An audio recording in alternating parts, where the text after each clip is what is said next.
Lisa McQuaid. Bonnie Franson. Here. Jason Sorinsky is absent. Jeff Manson. Here. Pat Shea. Here. Thank you. And we should acknowledge that we have one vacancy at this time. I don't believe that vacancy occurred until after our November meeting. We didn't have the November, right? So we did have a resignation, so we do have a vacancy at this time. So with that, I'll point out the fire exits. We have two in front of me, to left and to the right. One through the door that everyone arrived at, and then there's another out in that location. So with that, could we all please stand for the Pledge of Allegiance?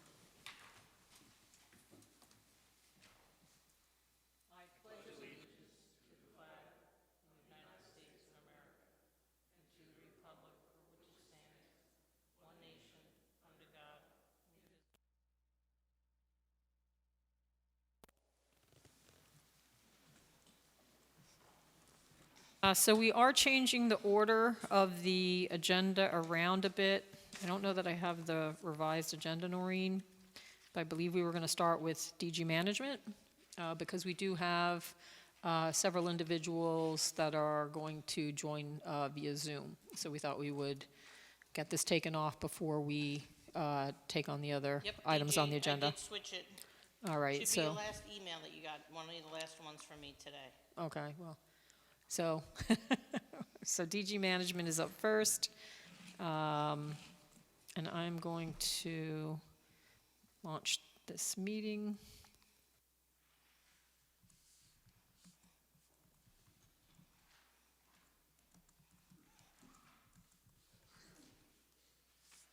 Say it again, George? I was just mentioning to John, he has to just talk into the microphone. Did you hear John?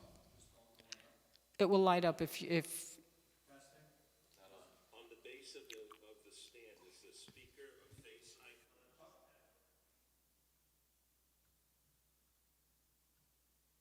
Make sure it's not muted. Try it again. All the way to the right, you can hit number 1. we're trying to get organized. Can you hear us? Okay. Just hold on a moment. No?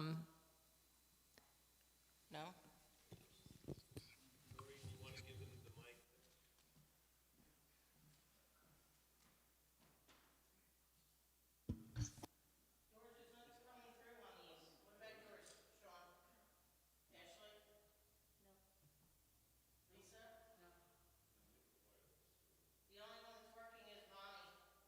This one's working. I'm working. This one's working. You're working the other half? I wonder, I think it's the table that's set up on the side. No, Lisa and Anthony aren't working either. Are you sure? Someone might have pulled something out.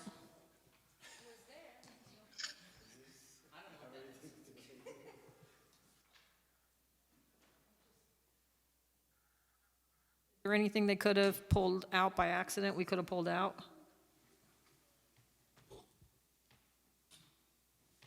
No, don't touch that. 240 volts. Testing, 1, 2, 3. I have a blinking light on my console, so do I.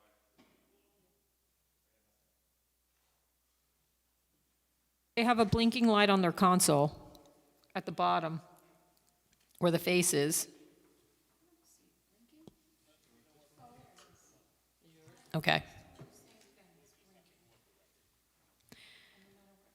Okay.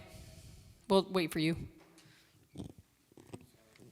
All right, so we're having a pause.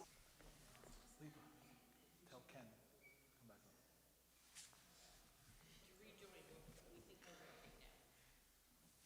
So, John, why don't you give us an overview of where we are, and I think we'll hit the traffic first since we have everybody on the phone. Fair enough. So I'll be quick. Good evening, John Queenan, Mike and Tully. We're before you, last month. We had some loose ends to tie up. More specifically, we provided the archaeological Phase 1 investigation report and sign-off from SHPO on the property. We prepared a revised SWIP addressing Sean's comments for the development. We do have a traffic response memo that Creighton Manning prepared in response to AKRF's comments from last month. They'll go through that in their detail. And we've revised the plans, basically some touch-up stuff, mostly addressing Sean's comments with regards to bulk table requirements and erosion sediment controls. That's pretty much where we're at this point. We did hear back from the health department on the water testing. They did a conceptual review. They said everything so far looks adequate, but they won't do a formal review until, we have preliminary approval. So that's where we left with that.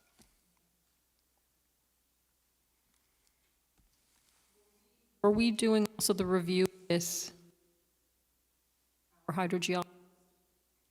I believe so, but we have not received any correspondence from him. All right, so we're going to have to follow up with that. Was the testing done? Oh, yeah, testing was all done. And he was there? Yep. Okay, so we just need the Report's report. Yep, report's been submitted to him. We're just awaiting his review. Okay. So, Sean, if you could follow up with him tomorrow and CC Ashley, because we need to get that, because it's been a while, I guess. Yeah. So then why don't we address specifically traffic? Do you want to, Sure. do you want Ken to start that discussion, or should we have? Yeah, before we get into the details, I don't Sure. know, did the board receive, there was a letter today from Brian Nugent regarding ownership and possibility of the road. Was the board in receipt of that letter? Yes. The applicant's counsel has been working with Brian's office and the town board. We believe that we have a solution if the village never does take ownership of the section of the road in their jurisdiction. It looks like that there could be an agreement put in place that the town would take ownership through easement or operation and maintenance, however it works out legally, but both our council and Brian have seemed to come up with a solution that he's outlined in his letter. That would be through the town board. So for the planning board members that didn't have an opportunity to see this letter, this was a response provided from the town board. We've been discussing the fact that we have to solve the circumstance regarding the fact that the Village of Monroe has indicated at this point that they did not or would not accept dedication of the access road. And so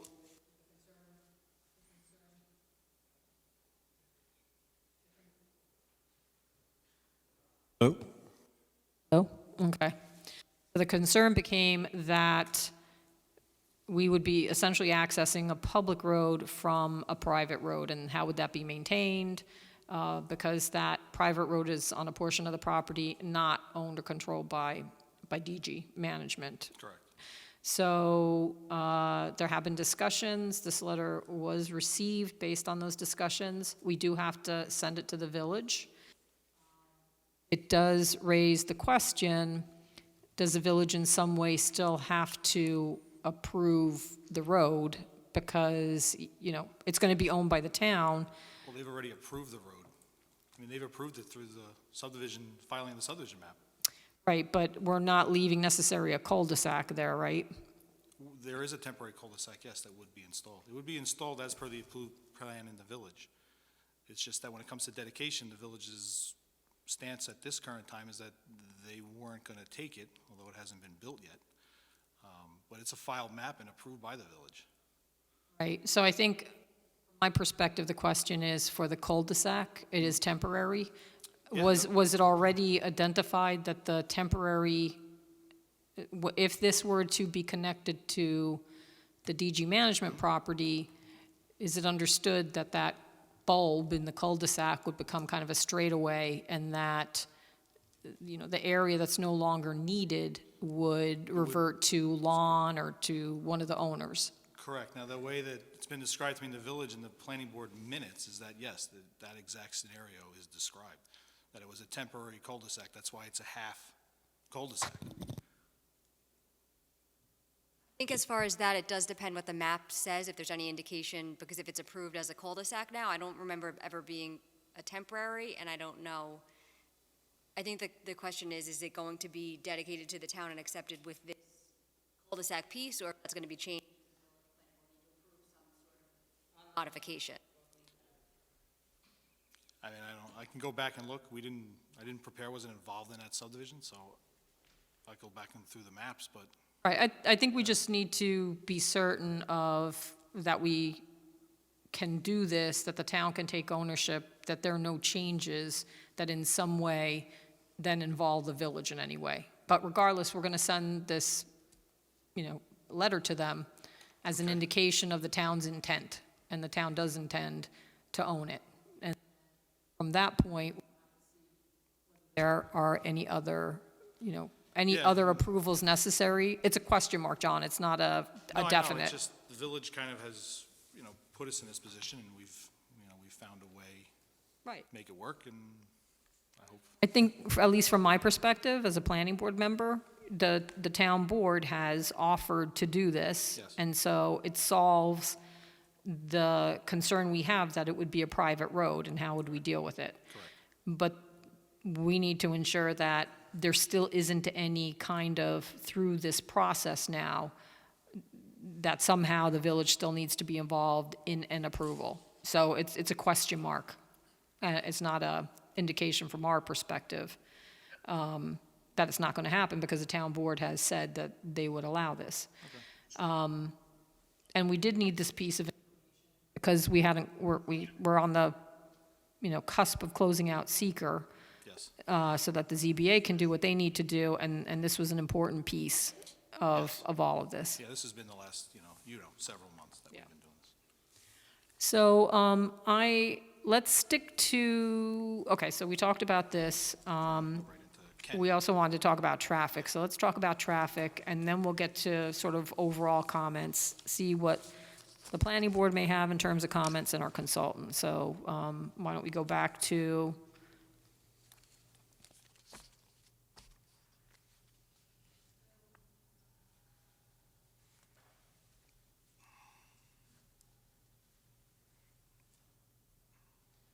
okay, so I think why don't we have AKRF speak first, because they wrote the review letter, and then I think Ken is going to respond to those comments. So why don't we start with AKRF, if we will? Sure. Good evening, this is Aaron Warner from AKRF. Can everybody hear me okay? Yes. Yes. Great, okay. I'm gonna actually start recording this so that we have the audio in case there's a problem. Hang on. Recording in progress. Okay, so I have Alex Auld here from AKRF Traffic on the line. We can walk through the comments, and I think we also have Ken from Great Manning on the same to begin.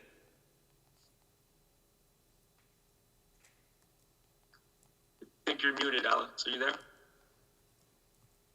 Yes. Can you hear me, Aaron? I can. Yep. Okay, great.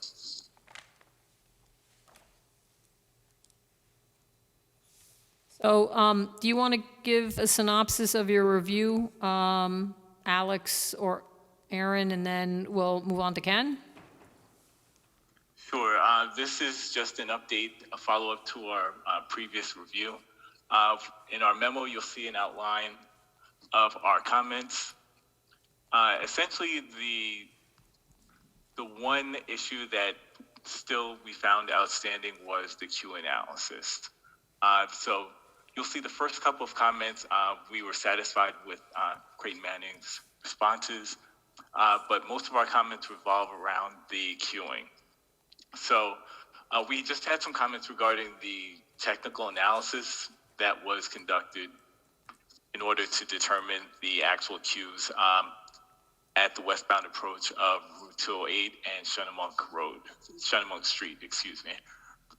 So again, you'll see this comment repeated throughout the document, and also we also had a chance to look at a document that was received from Kimley Horn, who is the village's traffic consultant.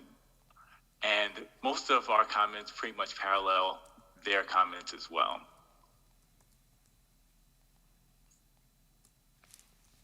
So essentially, are the issues with regard to traffic narrowed down to the queuing situation? That's correct. All right, so this is Kimley Horn's memo? Yes, that's correct. And they also had similar concerns regarding the queuing as well.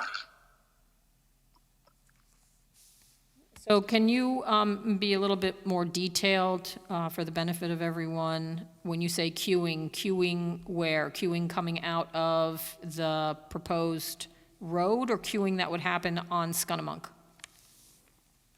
Queuing that would occur on Skunnymonk that would back up towards the site driveway. So that it would block the intersection? That's correct. So our concern was any vehicle queues that would accumulate at the westbound approach at Skunnymonk and Route 208 would extend back towards the site driveway and block access to the site.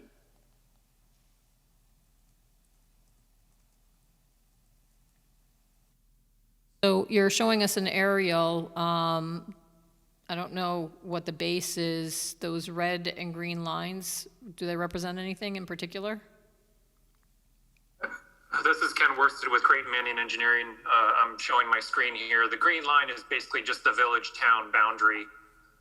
The red lines intersect here at the site driveway for 310. And then this road would extend back.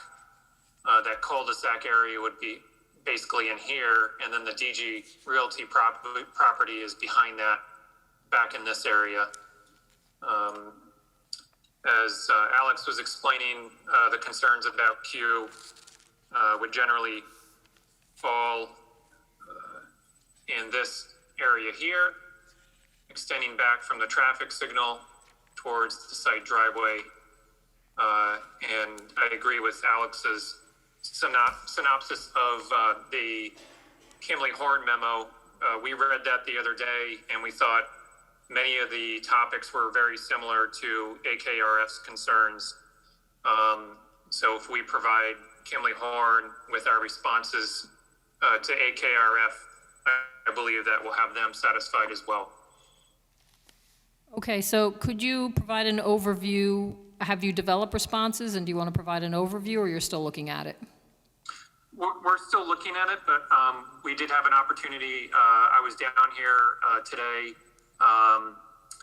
looking at some of these comments and going back to the memo from AKRF. We reviewed this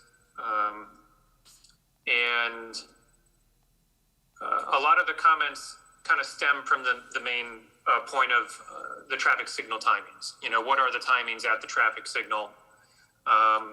We are aware that the town or the village came through and they were having an issue with the firehouse, so they made some changes out here, particularly putting some striping in on this approach and having cars stop a little further back. In doing so, they wound up, cars were not stopping on the actual signal detector. So very quickly they realized they put themselves into a jam because vehicles weren't tripping the signal. So I believe they met with DOT. DOT made some changes in the traffic signal controller. With that process, we went back out and observed the timings, recorded them, and then used them in our supplemental analysis of our October comments. So as we prepare responses to AKRF's memo, we'll document that and provide that back to them. That singular comment feeds into several other responses in which AKRF said the comment is partially addressed, but it's all contingent upon how you respond to the signal timings. So we'll do that. There was another one relative to the site distance. So going back to our red lines on the aerial, we came out to the site driveway location, looked in both directions, and we can't see all that far. And I can point out two of the issues with you. The first one is this particular bush that's in front of this realty sign. That one is in the way. It blocks your sight distance. It limits it to maybe 200 feet. With the removal of that bush, you can see all the way up to the top of the hill here. So we have about 600 feet of sight distance available for that. Looking in the other direction, and if I back up one, there happens to be a car pulling out, and certainly you could see that for this driver to look through this vegetation on the corner here, they do not have very good sight distance. It's limited to maybe 100 feet. But with the clearing of this and the construction of the driveway, they'll be able to see down towards the corner, down towards the intersection, and they'll have approximately 365 feet. Beyond this, cars could be turning from either direction. So this is pretty much the best sight distance that you'll be able to get, in that location. Is the vegetation located on the property, or do you have to get permission from either the village or another property owner? I believe it's within the right-of-way.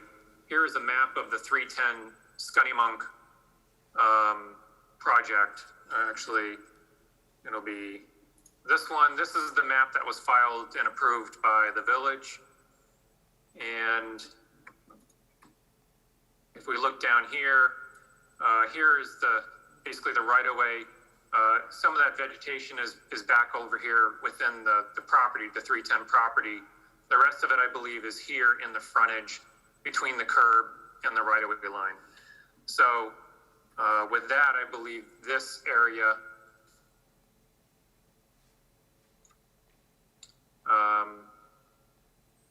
and since this is from 2019, some of these bushes have been cut down a little bit so they didn't become too out of control. It is winter, so there's no leaves on it. But this in here, from the signal pole or from the utility pole, and these bushes along here, I believe are all within the right-of-way. The applicant is committed to, speaking with the neighbor, Rees, and also I believe Dixon would be over here where that bush is, and talking with them, to relocate, or modify that vegetation along those frontages. Okay. We will obviously, we just did the measurements today, so we will, put this in a response letter and provide that back to the board and AKRF. I have a question with regard to sight distance when you have a queue. So if someone is exiting the proposed driveway and they want to make a left, and you have a queue that's backed up to about the intersection, are the vehicles and the traffic in the westbound lane going to block views for someone to be able to make a left-hand turn? Yes, so in this example that we're showing here, you can see that this van is kind of the backup queue.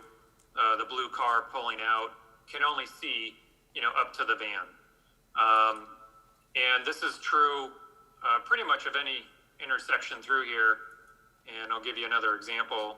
If this was cooperating, if we come down here towards the intersection, as I was observing the signal timings this afternoon, we certainly consistently saw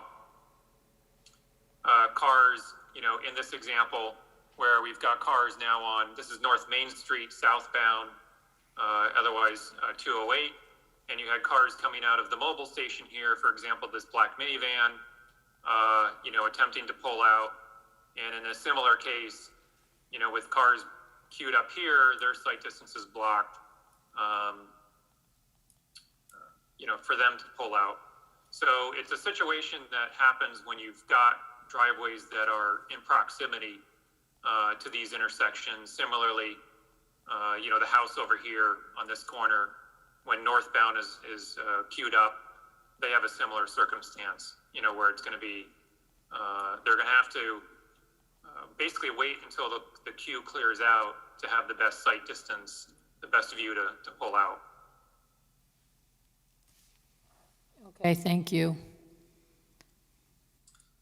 There was a comment about fire truck access, and we had previously provided this plan, which shows the fire truck at a minimum making the turn at the cul-de-sac. It's our understanding that the applicant has reviewed this with the village, and that the fire department had signed off on the entrance here to Skunnymonk. And I believe he has correspondence to that effect. So as we receive that, we will pass that along to the board and to AKRF. All right. Sight distance, turning pass. There were some follow-up questions relative to the vegetation. I think these are new comments, but I think we've discussed the clearing and maintenance. AKRF is suggesting that be a condition of the town approval. The last statement, we had made a statement that the 2A Business Center is unlikely to be approved without improvements. To clarify that, the 2A Business Center is back on this wooded parcel over here, and given their access points, what our intent was with that comment is, without any improvements to this triangle area, I don't believe that they will be able to build a significant amount of, building or land use there. I think simply for them to get access in and out, there will have to be some improvements there. It may not necessarily have to be the full-blown concept that we had, perhaps we had discussed before, or maybe you guys have seen that. That concept includes taking this slip ramp, which is southbound only right now, and making that a two-way ramp. So if you're northbound, coming out of the village, instead of coming up to the traffic light here at North Main, you would be on a two-way road on the slip ramp and completely bypass that signal, continuing north. Without some improvements there, I believe the 2A Business Center will not be able to construct much of their planned building. So that was the clarification on that. And again, we'll go back through this letter. That's the Kimley Horn letter. This is the AKRF, and we'll provide responses back for these conditions. Okay, thank you. I'm going to have our consultants provide some comments, and then we'll have board members see if they have any comments specific to traffic.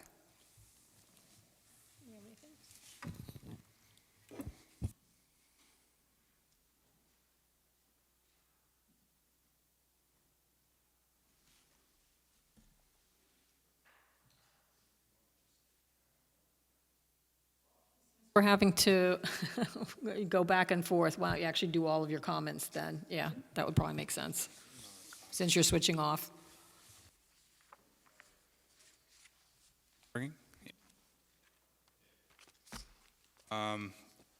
So I commented, we had previously discussed that the bulk table for the rear yards for lots 1 through 5 is deficient per the requirements of the SR10 district, but has, been reviewed at length with that depiction, and the cluster regs allow that dimension be reduced.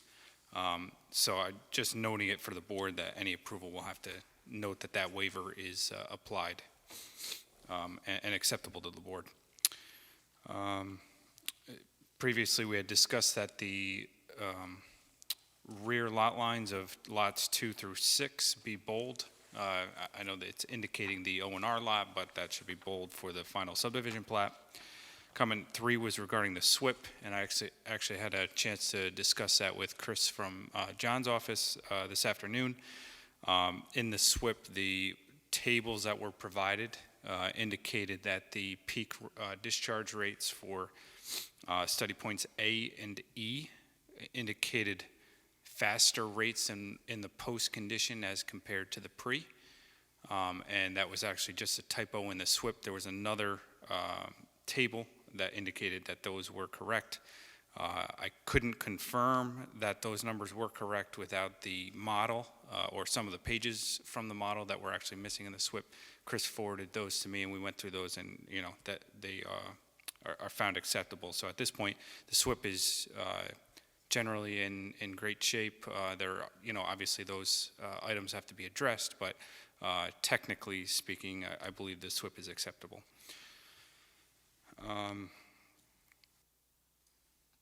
Talked about the traffic. We talked about the hydrogeologist, that we're still waiting on that. We talked about the access within the village, and then just continuous comment regarding we will need Orange County Health Department approval, which that can't be done until, or won't be reviewed by the Health Department until preliminary approval is received. And then finally, we will need the DEC approval for the sewer main extension. So, yep.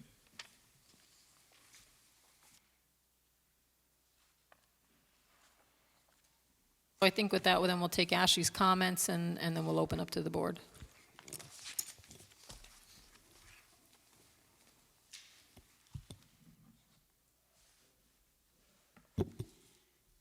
So the biggest issue, which was the access, we talked about that already, and that has a solution one way or the other if the village is not going to take the road, so that's good. As far as seeker, you had reviewed the FEAF Part 2 the last time, I believe they were before you. There were a couple of items that you were waiting on more information, traffic, obviously, well testing. We will reach out again to the town's hydrogeologist to get those comments. I don't know whether this is something for the board to discuss, if there's anything else you're waiting on to be able to make a determination of significance. I know there was talk about the visual analysis, whether what's provided has been adequate to you. So the biggest thing, of course, is seeker, because you have to complete that before the ZBA could take action on their variance, and also before you can have a public hearing. A couple of minor comments I had spoke with John about just the tree plan. One thing I will just ask that you add, if you have Steve add just a total number of trees. I know you have the charts on the table, but there's a lot of numbers, so just add the tally of how many are going to be removed and how many are proposed, just so the town, the planning board could confirm it's a one-to-one. Okay.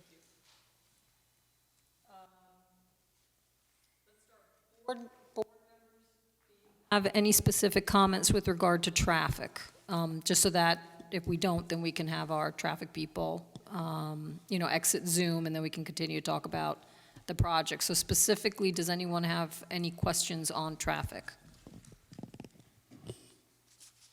I have a question about the solution for a queuing problem. What is the solution for that? Is it a temporary solution, or? Do you all want to address traffic consultants, the solution for the queuing? This is kind of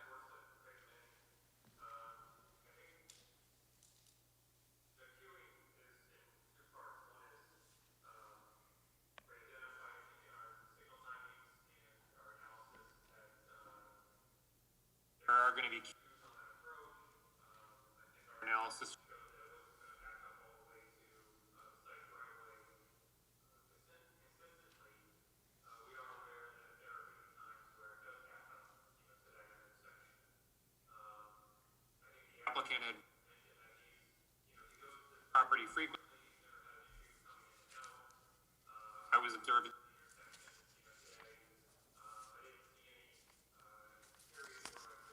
out, but because the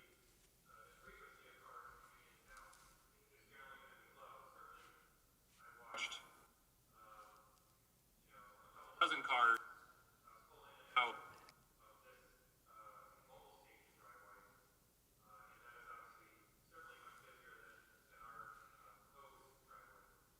drivers did allow courtesy gap.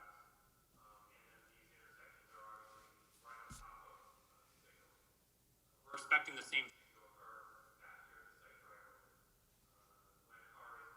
out if drivers would allow.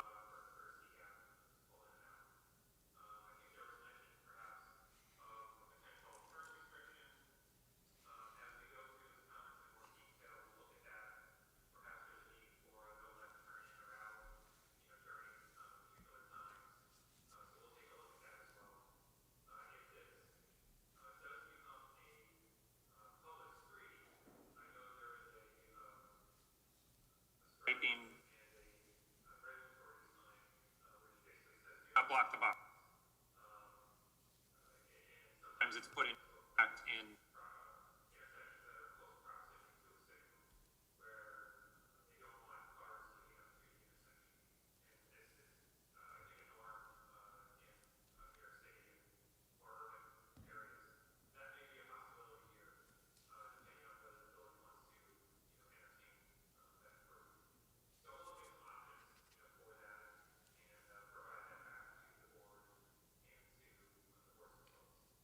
Are you saying that if somebody travels from North Main or 208 up on Skunnymonk Road, that if they want to make a left turn into the subdivision, that's not going to cause gridlock at the intersection of North Main and Skunnymonk?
What about the turning left from 208 onto Skunnymonk? Could that, somebody get stuck in that intersection?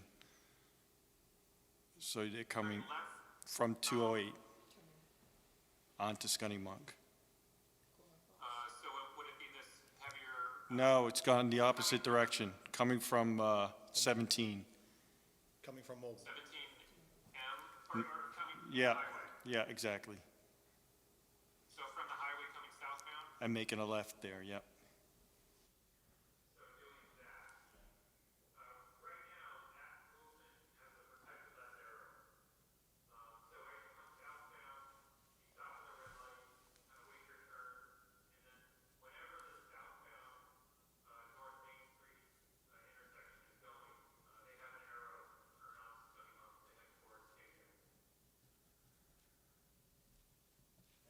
Site distance is going to be issue. Will the town need a site distance easement so it could keep that intersection between the subdivision road and Skunnymonk?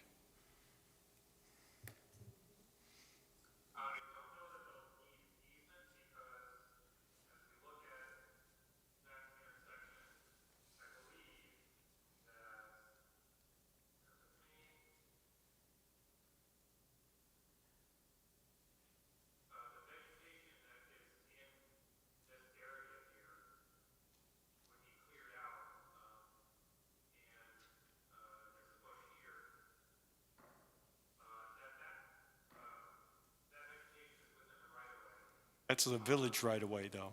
It's not a town right away. It would be within the village right away. Right. Would the town need an easement to maintain that site distance?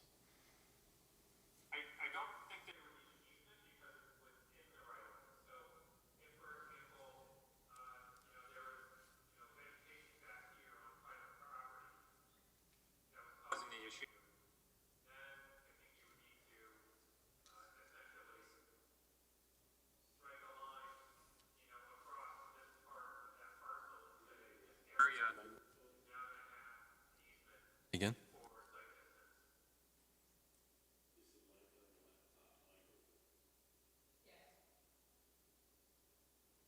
Yes.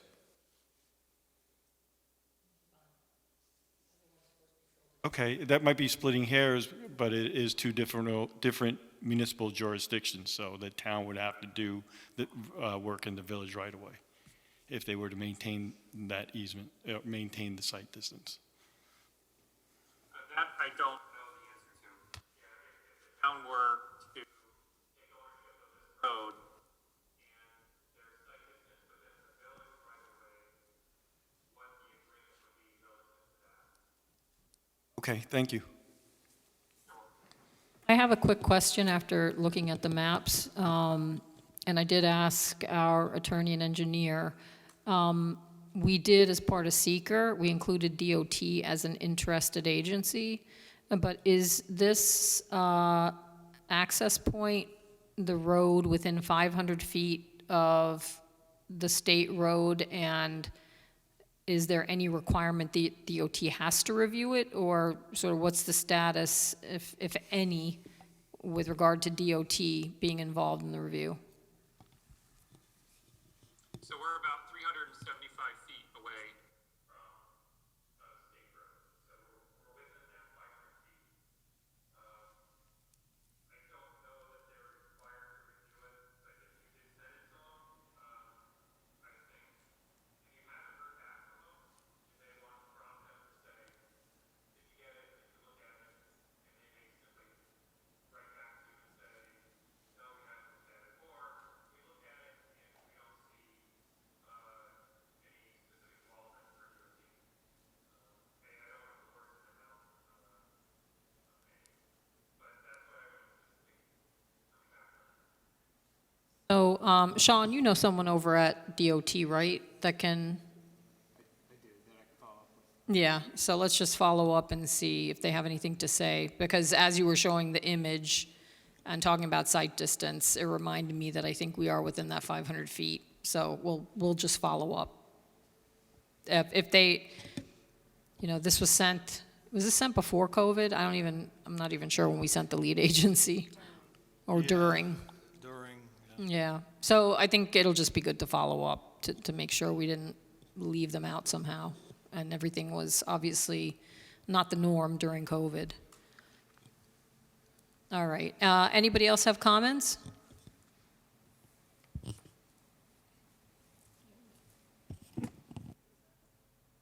Oh, I'm good, thank you. Matt, do you have any No comments? comment. No. Okay. So, John, did you have anything you wanted to add with regard to traffic? no, I mean, Ken will, we'll work with Ken, we'll get the comments addressed from AKR.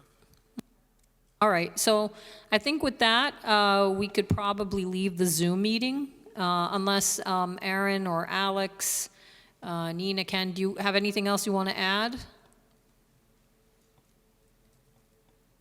I don't. I don't.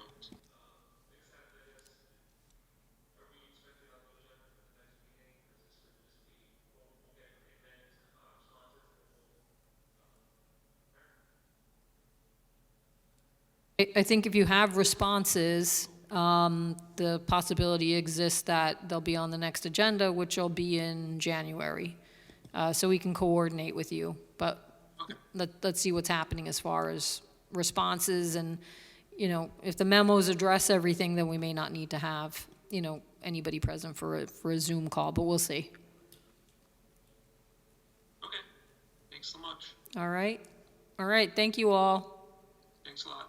Good night, everybody. Thank you. Recording stopped. So with that, does the board have any comments with regard to seeker or with regard to the project itself?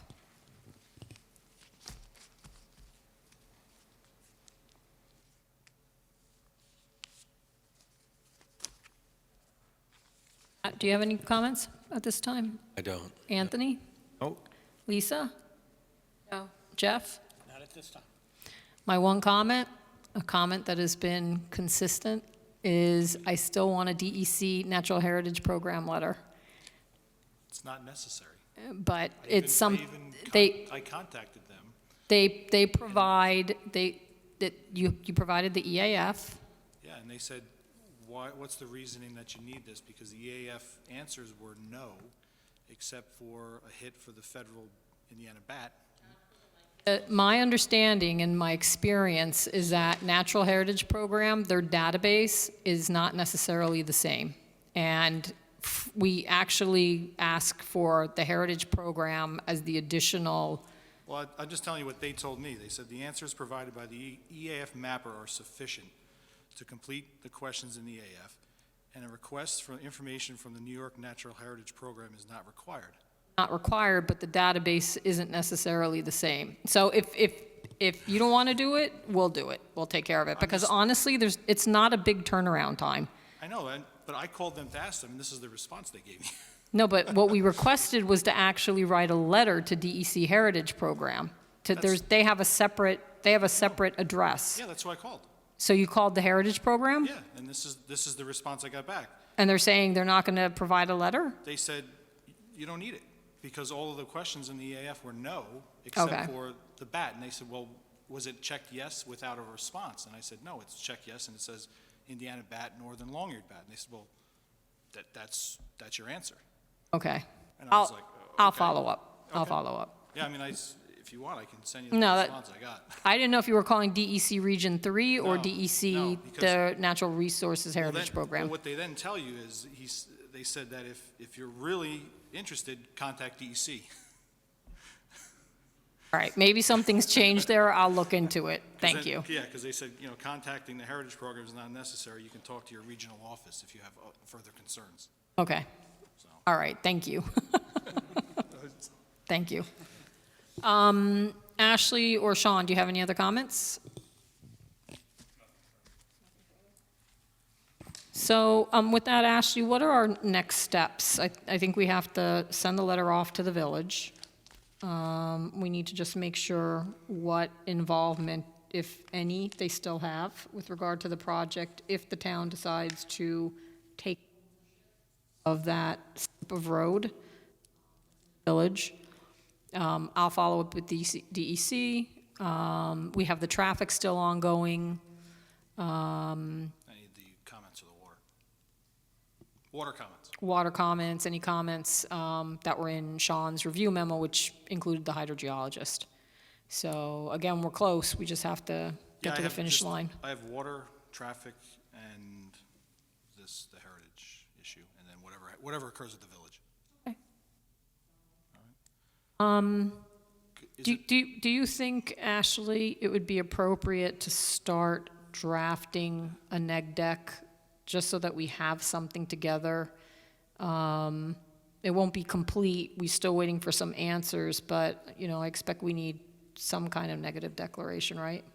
That's what I was going to suggest, if you want to authorize me to draft the neg deck, and then as the information comes in, if it's sufficient or if other things are needed, you'll have at least something to look at for the next time. So that's what we're going to do. Okay. So that we're Good. process along. Perfect. Okay? All right. So hopefully we'll get a lot of answers between now and the next meeting and, move toward getting seeker completed because I know you have to go back to the ZBA. ZBA and public hearing. Where are you with the ZBA? A little bit of a holding pattern. We made a few presentations. We were scheduled for a public hearing. Applicant's counsel wanted to re-review the application for certain aspects of it, so we have not returned yet back to the ZBA. All right? All right. Thank Very you. good. Thank you. Have a good night. You too. Sorry for the condition. Oh, other places are worse. I won't name them. All right. Noreen, again, because I didn't bring up any revised memos, Verizon next? Okay, thank you.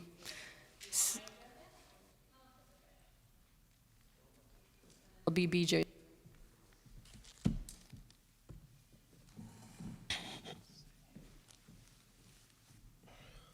Good evening. Good evening. Scott Olson on behalf of Verizon Wireless. So, what we are looking to do is to install 6 antennas and related equipment on the roof of the Professional Square building at, 491 Route 208. And we've been to the ZBA. They granted us the use variance that we required because this is not in one of the overlay tower districts. Very few of the new sites that are coming, that's something that, it's not really this board's jurisdiction, but hopefully the town board can maybe address that. And I think the chair of the ZBA he's certainly aware of it and is going to be talking to the supervisor of the town board. But anyway, we needed a use variance. We did not need any area variances. We did get the use variance. As part of that, the ZBA hired Cityscapes. They were the consultant that was also involved with the prior application that we were here before for Bar Lane. And, they reviewed the application and they had no questions or issues about our need for what we're trying to do. And so that's basically what we're trying to do. So with that, why don't we start with the consultants and see what comments they have? And actually, maybe, I'm sorry, before you switch seats, Ashley, if you would go first only to explain the shot clock and how this relates in terms of our decision-making.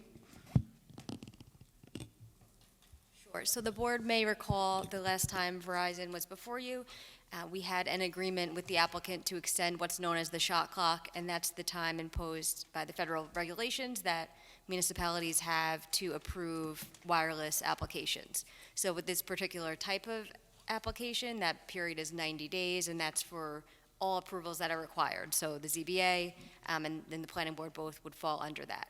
So both the ZBA attorney and I have spoken with Scott about another extension agreement, and we have a draft that's been circulated, and that's through, I believe, correct me if I'm wrong, Scott, January 25th? That sounds right, late January, correct. One of the things that I would ask the board to do tonight would be to adopt a motion to agree to extend the shot clock through January 25th, 2022, and authorize me to sign that letter agreement reflecting that. Should we do that now? Sure, if you want to do that now.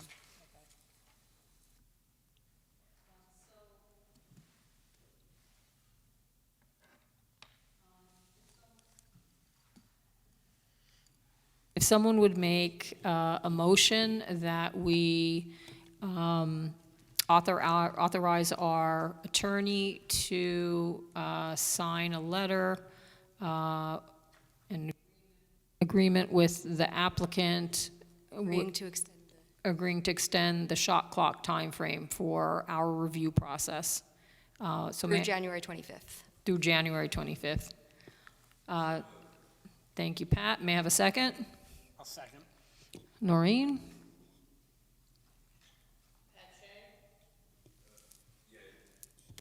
Anthony Vaccaro, Aye. Lisa McQuaid, Aye. Jeff Manson, Aye. Bonnie Franson.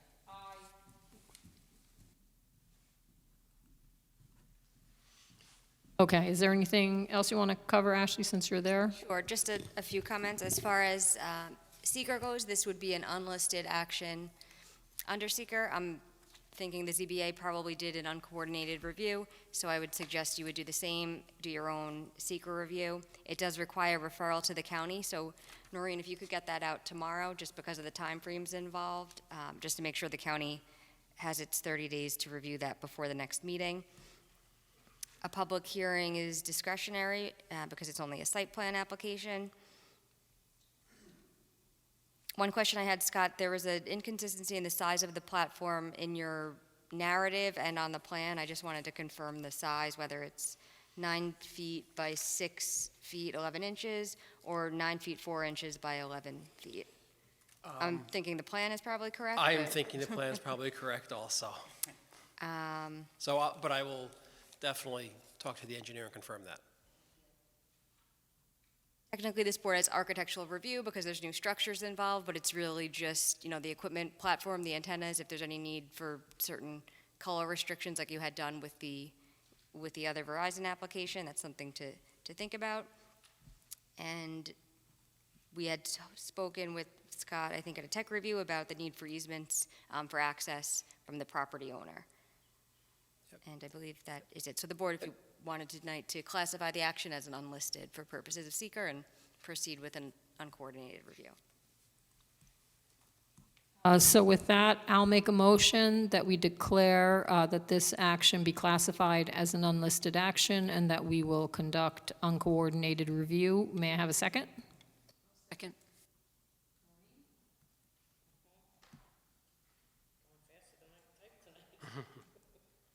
Pat Shea?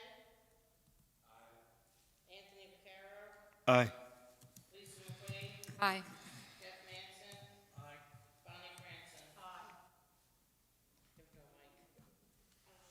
One more question, Scott. I don't know, I know there was a written decision by the ZBA that was still being drafted, I believe. I don't know I if don't there are have- any conditions the planning board should know about, or? I'm not aware of any, but I haven't seen the decision. I've got to follow up with David. Okay. Because what the ZBA did was they basically approved the project and authorized him to go and draft the resolution and have the chairman sign, so. But I'll follow up tomorrow. Sure.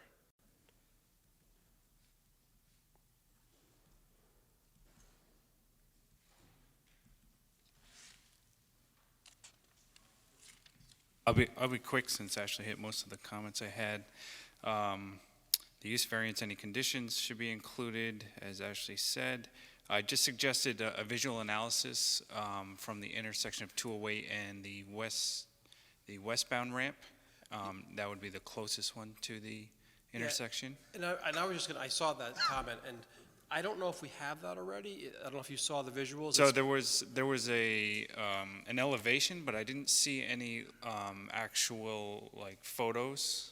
Okay, so I've got in our exhibit to the application, I've got photos, and I've got photo 5, and again, it may not be exactly what you're looking Sure. for, but it is looking north from the intersection of Route 208 and 17M, and it will not be visible from that location. I don't mean to put you on the spot now, but and photo 11 was your other one, I believe. At Exhibit 5. I'm sorry, Exhibit 8, Photo 5. We only have 5 exhibits. Okay. That's why.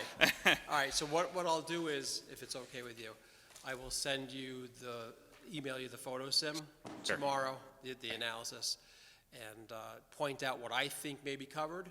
You to confirm, and if it's not, we'll address that.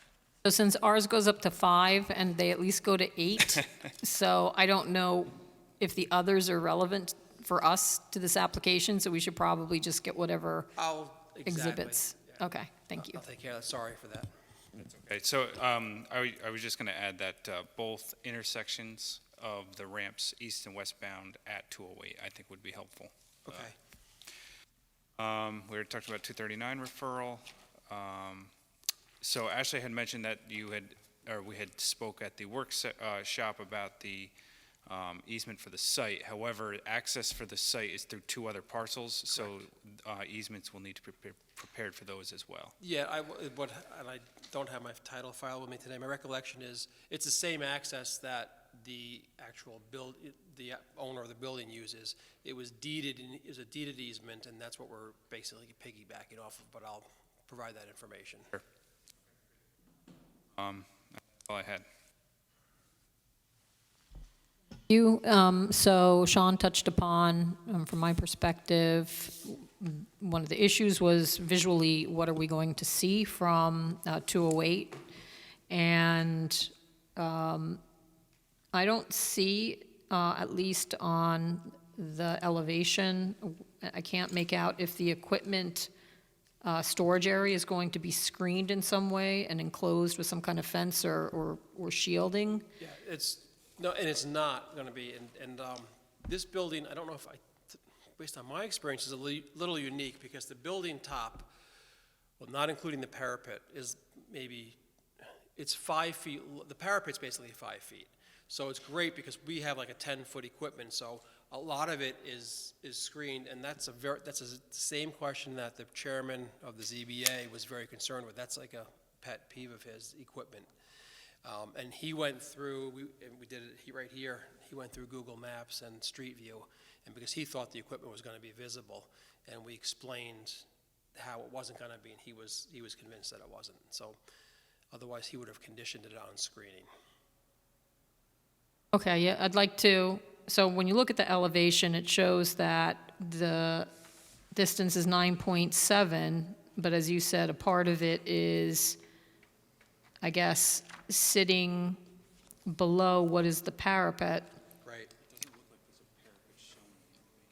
Yeah, I mean, you can't make out the parapet the way that it's, because it's an elevation, kind of the way that it's drawn, but it would be useful to know what the height is that's above the parapet, and then, it's also relative to where it's sitting on the roof. So if it's sitting near the front edge, it's different than if it's Right. at the back edge. It's towards the back. Okay. One of the exhibits shows it, not the exhibits, the plans. What I'll do is, that's the exact same question that came up, and Steve Matthews from Tectonic explained it, and we went through the photo sims, which I'll be providing, obviously, and I'll have him explain it also, because we looked at all the different locations around, and you couldn't see, the penthouse upon which we're putting the antennas, and the equipment will be lower than the penthouse. So, but again, I'll let Steve provide a written response to that. And So based on the elevation C3, the parapet looks like it's 4 feet and 5 inches. The total height of the equipment, 9 feet and 7 inches, so it's just over 5 feet exposed above the parapet. And right, I mean, I get what you're saying. Now the elevation looks at that straight on, but you're looking at it from 4 stories below. I did want to also mention, to Sean's point, while it's not in our book, in the electronic version we received, we do have those photos. Page 68 shows that view that you're, from the,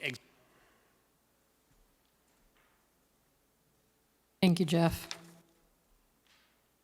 So in terms of coloration, what are the proposed colors on were there going to be any, were they going to be painted? The antennas? Yes. We can do whatever the preference is of the board. Right now, they come in kind of an off-white color, and that's what's shown on the photo sims, which I guess you'd have to look at the digital right now. It matches, I mean, it blends pretty well generally with the sky. We could paint them, and we have been required to paint them in certain municipalities. My opinion is painting them makes them stand out more, because, it's upstate New York. Yes, we have blue skies enough, but a lot of times it's gray. So the antennas, the way they come on a gray day, do a pretty good job of blending in with the horizon. But if you wanted them painted, we certainly could. Actually, did you include in the photos, because I didn't look at the digital version, do you have a color image of what they look like as installed? Or could you send one? I can send you a cut sheet. Okay. And I'm pretty sure that's, it's from the manufacturer. I'll send that, and I think that should suffice. And when, is there a methodology that was provided as far as how the simulation was done?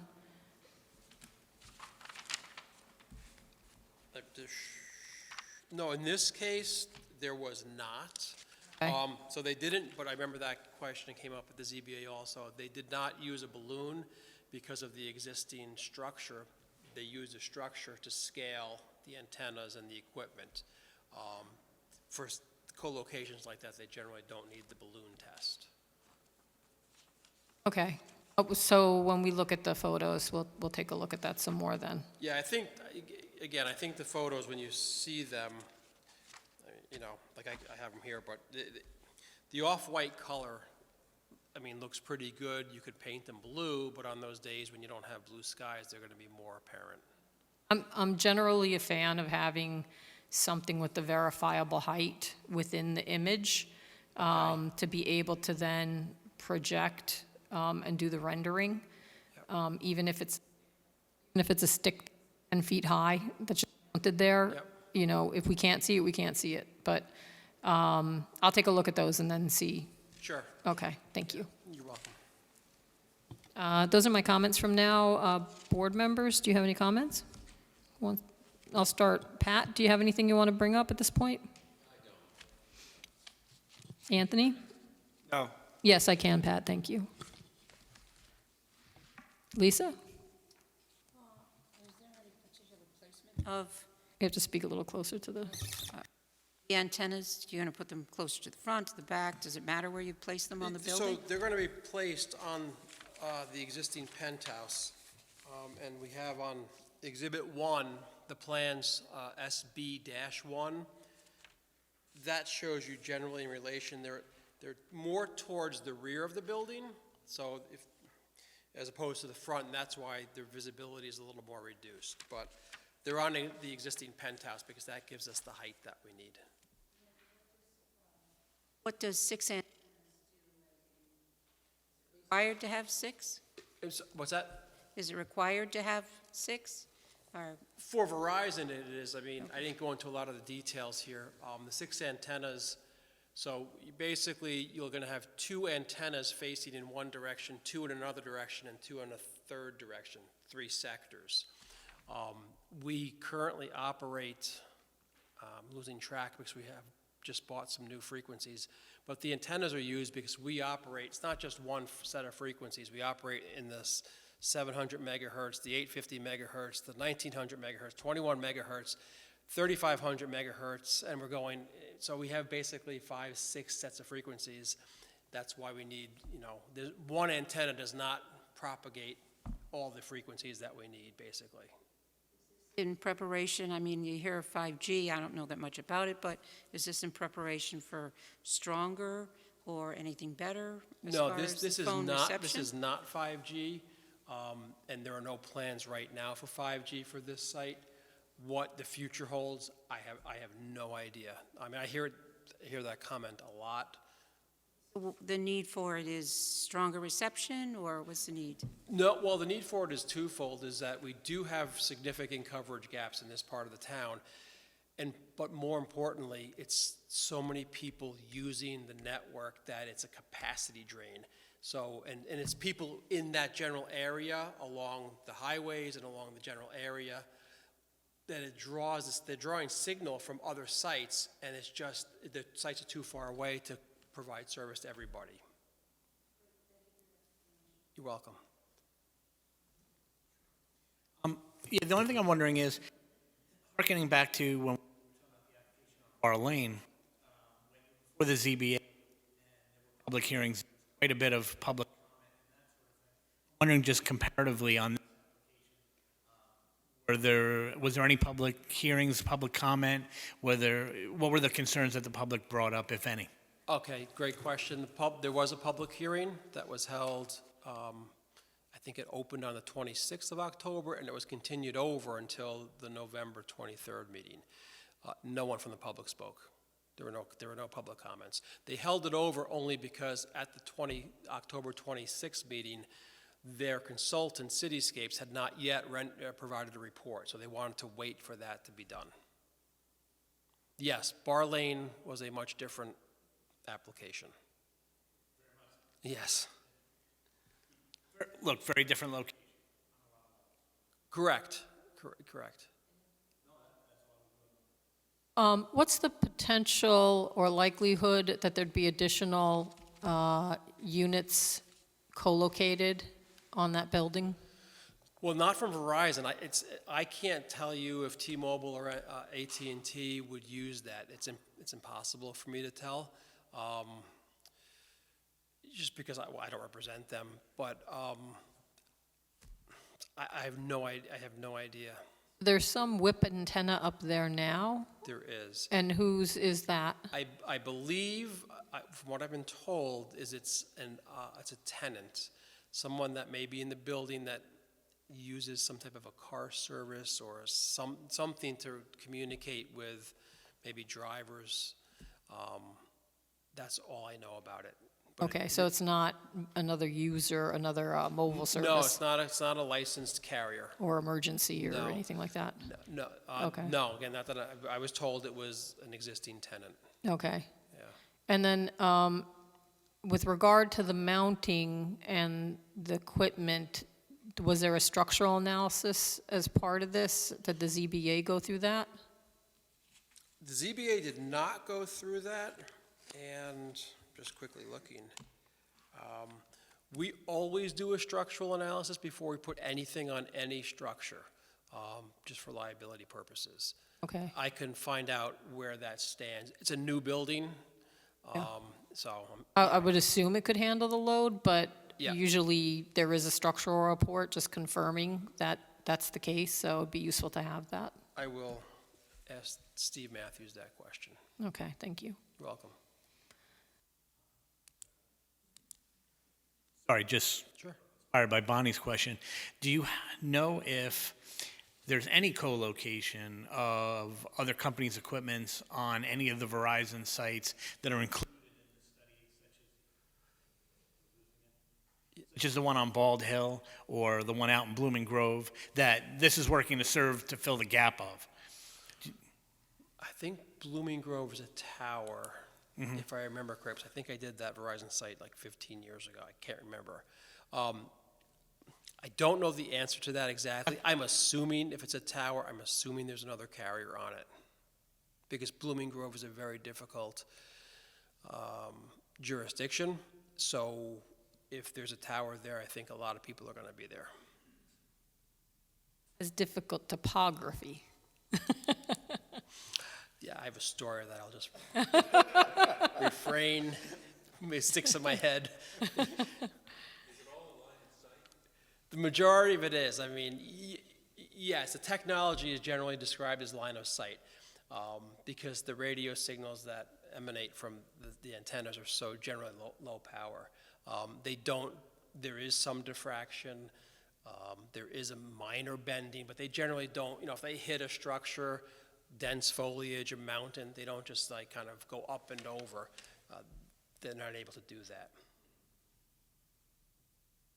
Any other comments? I have a question about your sheet C3 where you show the building profile and the proposed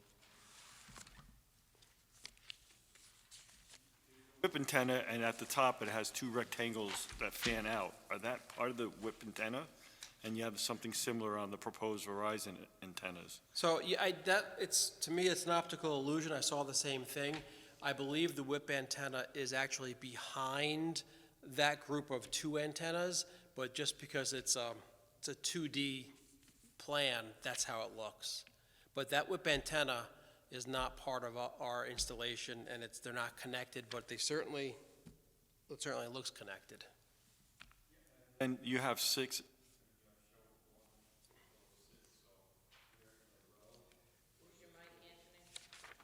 Are the antennas on that typical sketch in a row? So there's, Okay, so if you're looking at C3 right now, Yeah. you're only seeing 4 antennas, because you can only see, again, 2D, you're only seeing the 2 sectors.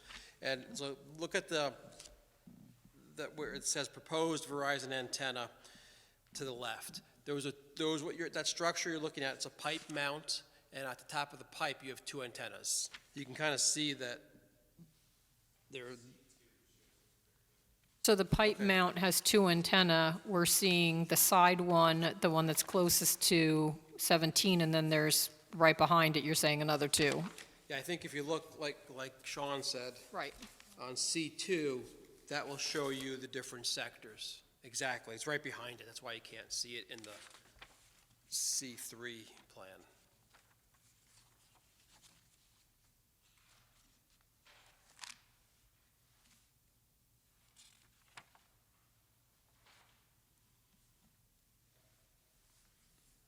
Any other comments? No? Anthony, any more? Thank you. Okay, we're good? Good. Do we have to have a public hearing?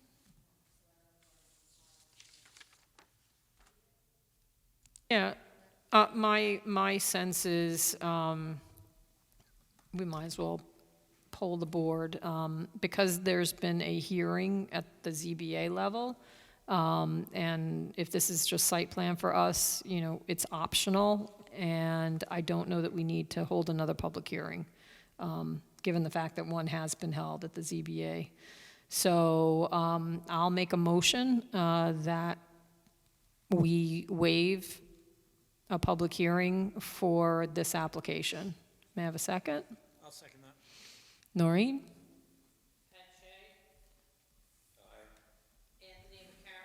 Aye. Aye. Aye. Aye.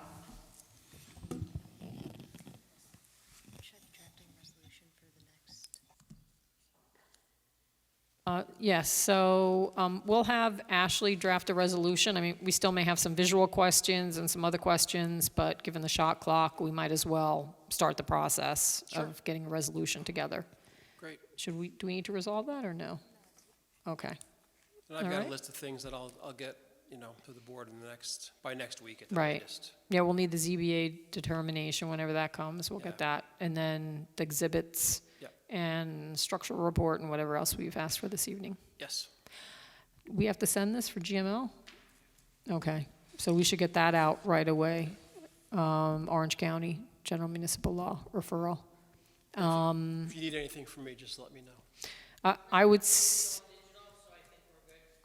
we're going to send the digital version? That's what they want? Okay, so that's good. And the digital version has all 8 exhibits? Do you recall, since you saw it? If it had the Because you said the visual- photos were there, right? That was Exhibit 8? Exactly. Yeah, so, Yeah. yeah, I'm in Exhibit 8 now. Okay. Yeah. Yeah. And it has 7 and 6? I assume it does, but, I don't know if the electronic version is labeled quite like that. It's in section. it's not showing it doesn't have the exhibit. Usually Doesn't have the there'll be exhibit a- tabs, but Yeah, it's not a tab, but usually there'll be a page that just says Exhibit 6, and then the rest is blank, and then, Like it jumps to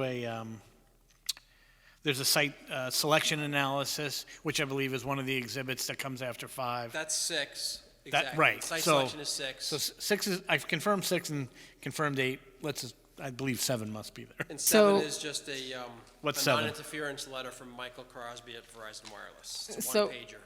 Ashley is looking at one of her pages that's supposed to be page 69, and the image isn't popping up. So perhaps just resend, Well, I'll resend digital. Exhibit 7 is there. Okay. Okay, so that's strange. Maybe it's the Wi-Fi connection. of all kinds of issues tonight, so I it mean- would not be surprising. But we'll. Just I'll send resend. it direct, yeah, Yeah, just I'll resend resend stuff, to make sure that we have everything that's part of the package. of course. Okay? Yep, Thank you. you're welcome. Have a nice night. Happy holidays. You too, thank you. Thank you. All right. Next item on the agenda is the BJ's Fueling Facility.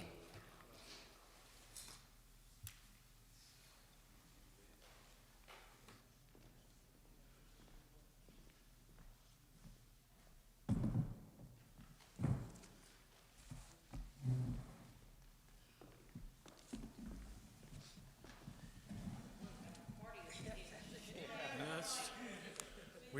We brought a team.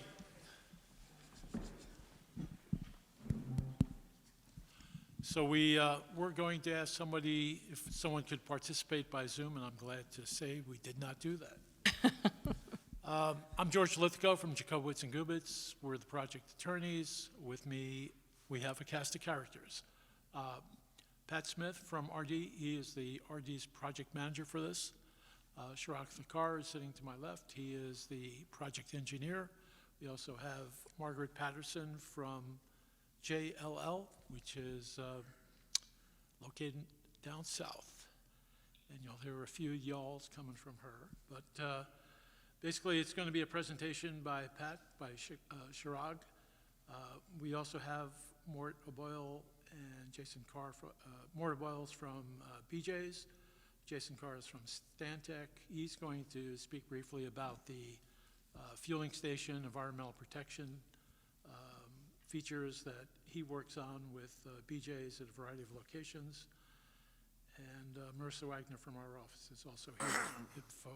If I forgot anybody, we'll introduce them the next time. Yes. Yeah, we're in trouble here. Okay. You can, if you click on the left-hand side panel, no, yeah, if you click on at the bottom slide. Bottom? Yeah, it will load up. See? So we don't need to have a slideshow, we can just leave with this.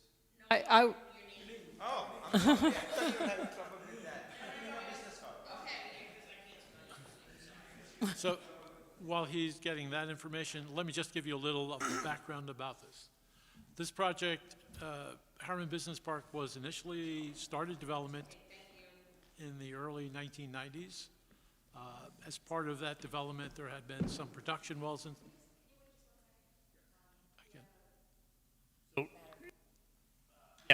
Just prior to you going,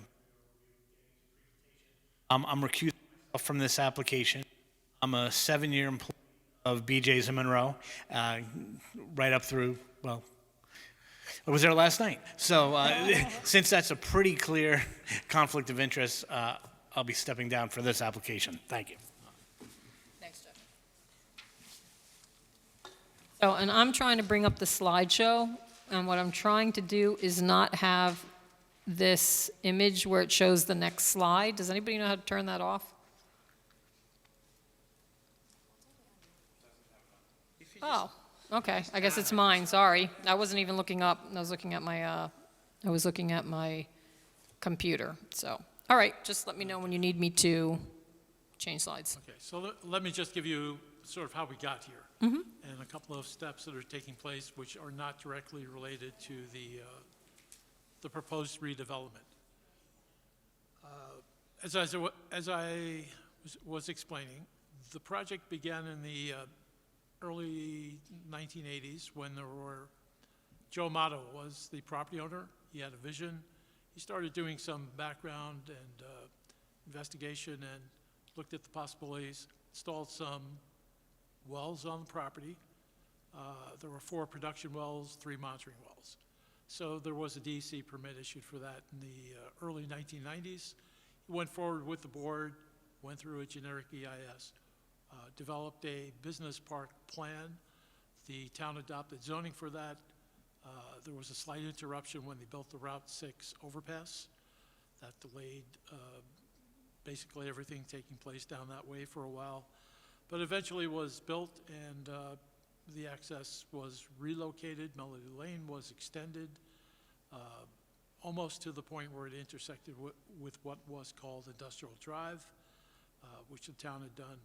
So RD Development came at Joe's invitation, looked at the property, saw the opportunity. They went forward with a environmental impact statement.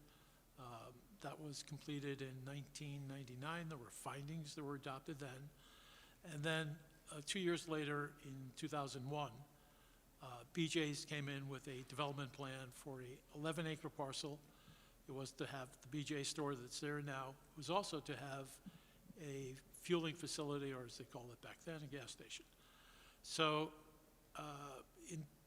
there is a distinction between those terms that is important, and it was important to the building inspector's determination. When BJ's does this, it treats it, operates it itself. It is part of the store activity that takes place there. And importantly, it's limited to members, so it's not a general public gas station. Jeff could fill up there, but I can't. So there was some concern at that point because well 4, which has the well house that's in front of BJ's, was intended to be a backup well for wells that were being sold to the Village of Harriman as part of a water service agreement. So the Village of Harriman actually supplies water outside of the village through a water service agreement with RD Management. And at that point, there was a conveyance of 2 well sites and the water tank site. And well 4 was not conveyed, but it was to be held in reserve for 10 years in order to allow any shortfall in production during that time it would become a replacement source. So that period of time passed in 2013. There was no need for the well to be placed in service, and it has not actually been utilized as a water supply for either the village or for Harriman Business Park. So in 2019, between 2013 and 2019, there was concern about the level of chlorides in some of the wells along Industrial Drive, which has now become Larkin Drive. Sorry. Okay. So in 2019, the village received a letter from the Orange County Health Department asking them to disconnect the well because it wasn't being utilized, did have high chloride levels, and they felt it wasn't appropriate to have it continue to be attached. The village passed that letter on to RD, requested it be removed, and RD said, we certainly will look into what's required in order to do that. So they had some discussions with the village, and we also found out, we realized at that point, for removing the well, there's no point in having the well house there. And then the issue came up with the memorial. It was in 2013. The town supervisor asked RD to provide a site for 9/11 memorial. Actually, a few years earlier, but it was dedicated in 2013. Since that time, it has not been utilized, as far as we can tell, for any memorial-related activities. And we haven't really observed any use of it for that purpose.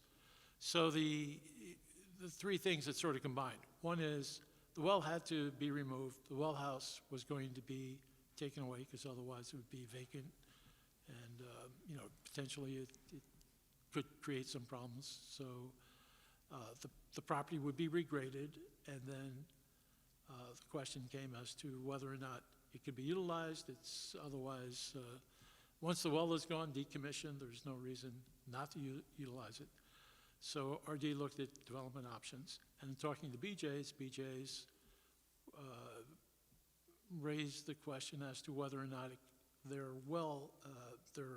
now that the well was gone, whether there would be an issue with them putting in the fueling facility. We had some discussions with the town board, with the town supervisor. We had a recent discussion with the village. That is not currently a concern on the part of the village, which was a big part of the reason why it was withdrawn as part of the application that was made in 2001. So we are now proceeding forward with the proposal that there would be a conceptual restaurant on the well parcel and a fueling station on the BJ site. And that, again, is only for members. It's BJ's branded. It's run solely by employees of BJ's. It's basically part of the BJ's operation. Strictly fuel. No conveniences, no bubble gum, no beer at the pump. None of that. It's a very different kind of operation than your typical gas station. So Shiraga's going to explain what the site's about. Pat has background with both, he works for RD, but he has background with BJ's. He can explain some of the nuances with this activity, and we're before you for site plan approval. our hope tonight is that you could classify it, start the secret process, and, we certainly have some work to do. We got a memo from Sean tonight that we're going to be responding to, but, everything, we think we can do a nice project and add some ratables to the town. Thank George downstairs. George, I'm hearing noise come through. I don't know if downstairs. What kind of noise? It almost sounds like you're on some kind of two-way radio. Or with like background noise. Just so you know, so I'm just letting you know. I don't know. It's kind of staticky. It just reminds me of someone trying to tune in if you're like on a radio, going from station to station.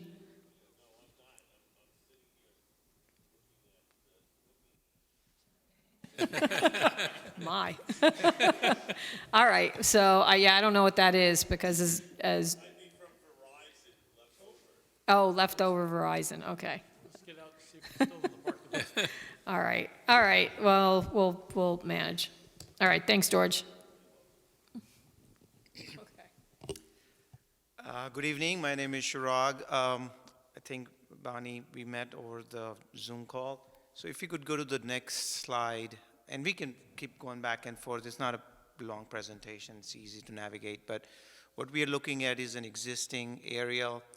The BJ's building is at the bottom of the page. The satellite parking lot is how I refer to it, is that detached parking lot across the drive aisle along Larkin, and then the pad side and the memorial is right next to it. So that's just a lay of the land. The gas station would be installed over that satellite parking lot, and I think I'm clear, right, what I mean by that. Do you need to get up and show that?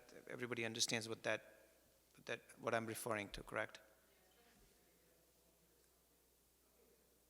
Yeah, they're right there. There you go. So that's where the gas station or fueling facility is proposed, and then the restaurant is proposed over where the memorial and the well house is right there. Okay, if you could go to the next slide. So this is just an overall view, same scale, just now overlaid with what would be proposed. So in that parking field, far parking field is where the gas station is. The gas station is angled intentionally because of an existing ONR easement that runs sort of north-south. And then the restaurant pad's located adjacent to it.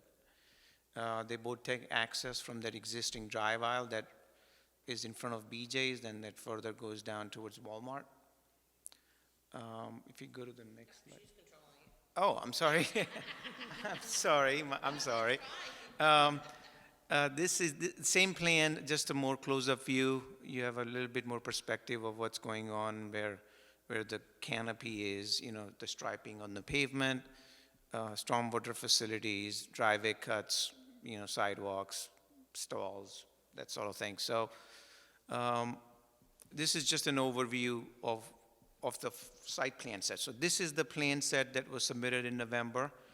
And if you go to the next one, this is the plan that, Bonnie, we had discussed at the workshop meeting, and we incorporated the changes that you had suggested, all fair and correct changes. So we eliminated the right-out access from the fast food. If you remember, that was on the previous plan. It's eliminated, so now there is only one access in and out. We also moved the building further away rather, from the pad side or the fueling facility. So we increased that grassed island that's between the gas station and the fast food. So if I could get up and show that, I think that might be of value. So I'm talking about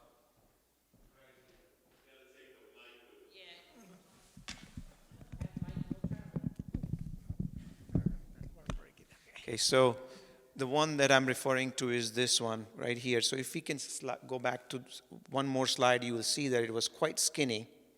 And I moved this building further down, sort of west. If you go to the next slide, you can see the change. So that created a wider landscaped island, which was one of the comments that you had provided. And in general, what we had done, I think one of the other comments you had suggested was that this curve was closer to Larkin Drive. It was right on the 10-foot setback, so it complied with the code, but your comment was to create a little bit more of a grassed area, so there's landscaping and, you know, the traffic lights, you know, the headlights of the car. So we've reduced this drive aisle from 24 to 18 feet. Okay, so we pulled the parking expanse closer towards the canopy. Everything else remained the same. There is a potential, if board agrees, to eliminate these 5 parking spaces, because as George had explained, there is no gas station element. There is nobody parking and going in to buy chewing gum or coffee, etc. So this just prompted from the code. Code required 5 spaces. We are asking for modification in terms of reduction in parking. So for BJ's point of view, and we have Margaret here, we can check in with her, but they don't see a need for those 5 spaces. They're not utilized spaces. So that would help shrink the blacktop, you know, the area covered by blacktop. If we could go to the next slide. So one of the comments during the workshop meeting was that you wanted to see the stacking of the cars as to how they would stack visually. So this plan represents that. There's about 36 cars stacked, 35 cars, and still leave room for circulation on the back end. And that doesn't even account for any kind of a car that would stack if there was an overwhelming, you know, rush to get gas. You would be 35 plus you would have the drive aisle. So the drive aisle is 24 feet wide, which means that if there's a car that's standing there, there's still enough room to go around it. So more than sufficient parking, more than sufficient stacking rather, for, for the use. BJ's would be delighted if this was the business that would happen here. So, I think we'd never see a day like this, in my opinion. So that's this exhibit. If we go to the next slide, please.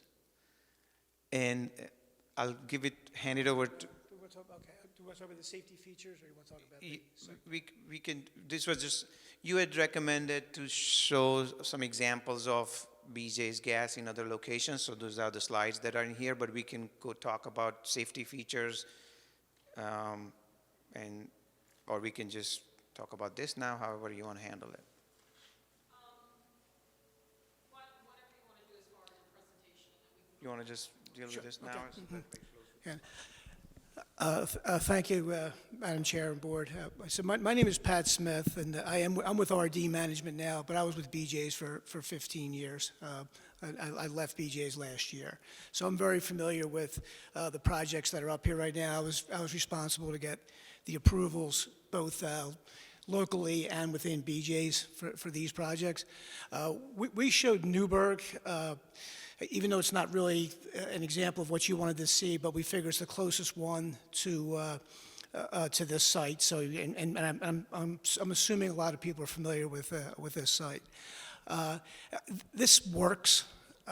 It doesn't work great. It's less than ideal from BJ's point of view. First of all, there's only. You want me to come up and show it to you? Okay. So the number one shortcoming is there's only enough room for 24 cars stacking, which is plenty. It does work for BJ's. The reason being is they were afraid to lose these 18 spaces. This site is much smaller than the Monroe site, so the parking here is a little bit tighter. It hasn't been an issue since the club opened. I was actually up there today. I talked to the club manager, it's not an issue with the parking. If they were going to do it all over again, they probably would have removed those spaces and put those spaces in. But it's fine, it's working fine. The other disadvantage here is this two-way traffic right here at the entrance. And the reason that is because you have members coming from the club, they want to be able to get straight into the driveway. So this two-way access was created. In Monroe, we have a one-way access, which is much more superior to this.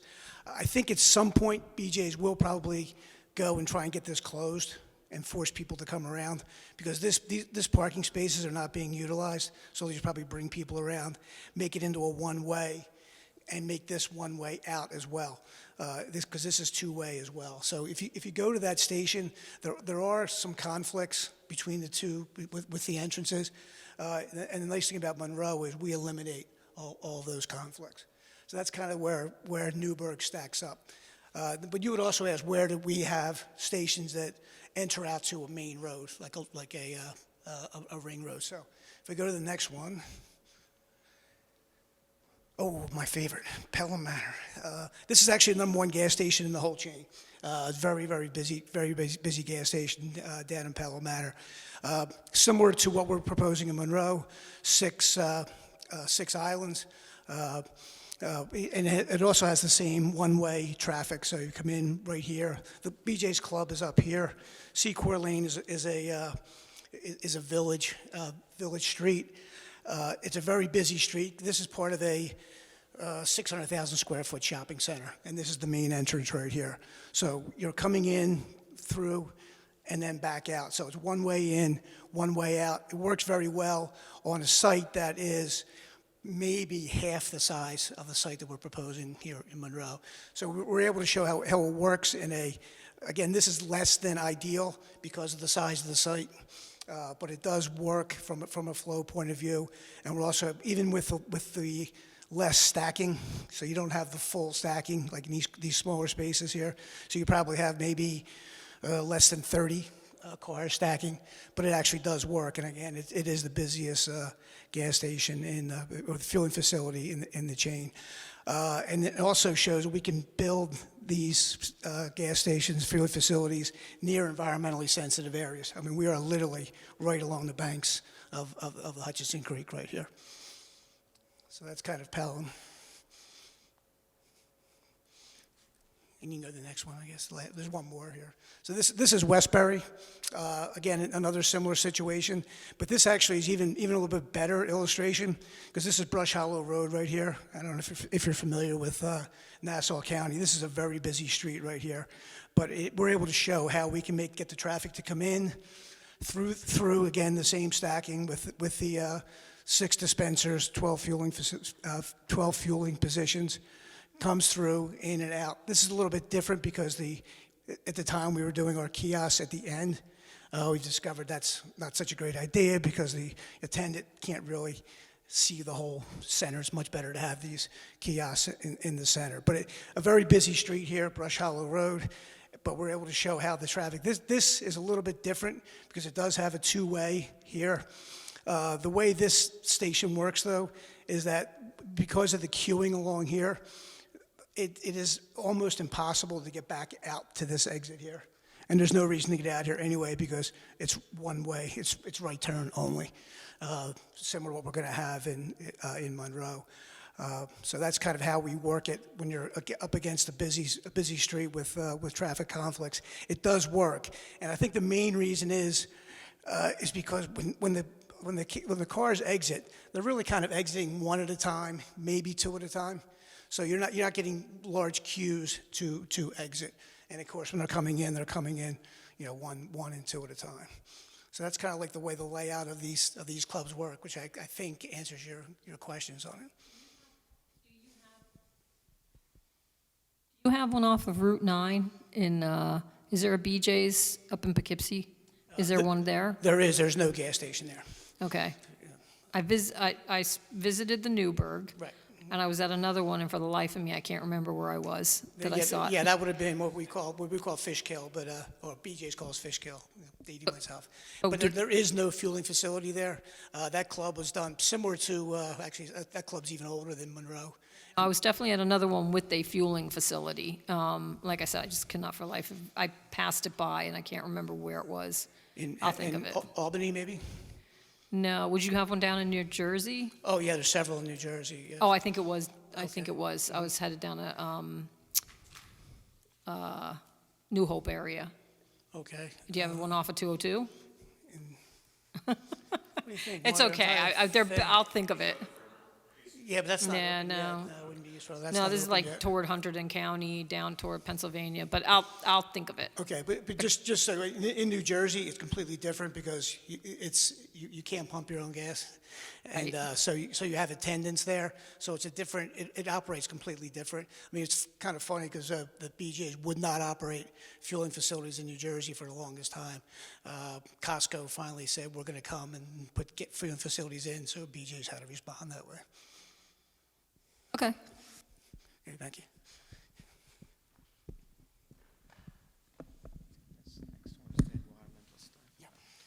So go to the next one, yes, please.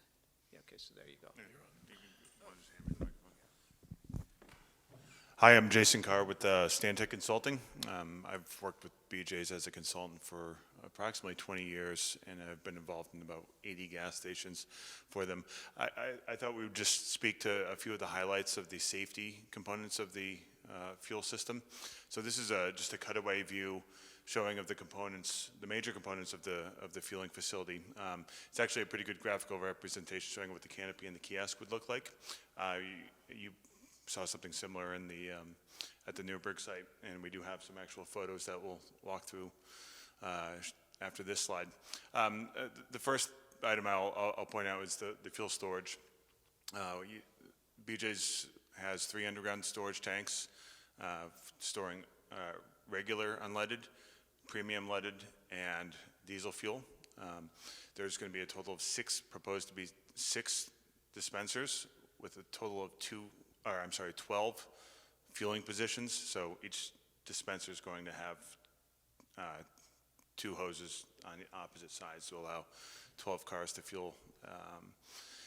BJ's does use extra long hoses. The hoses are intended to allow customers to reach the other side of their car so they don't have to back into a spot if their fill port on their vehicle is on one side. They could fill on either side of the dispenser. A couple things I just want to highlight, that the system is completely contained with secondary containment. This is a New York State DEC requirement. The tanks are constructed of fiberglass, so they're corrosion resistant, and the piping is a robust UL listed petroleum resistant piping that is also double wall. Continuously monitored by instrumentation and controls, which are going to be located in the attendant kiosk centered under the canopy.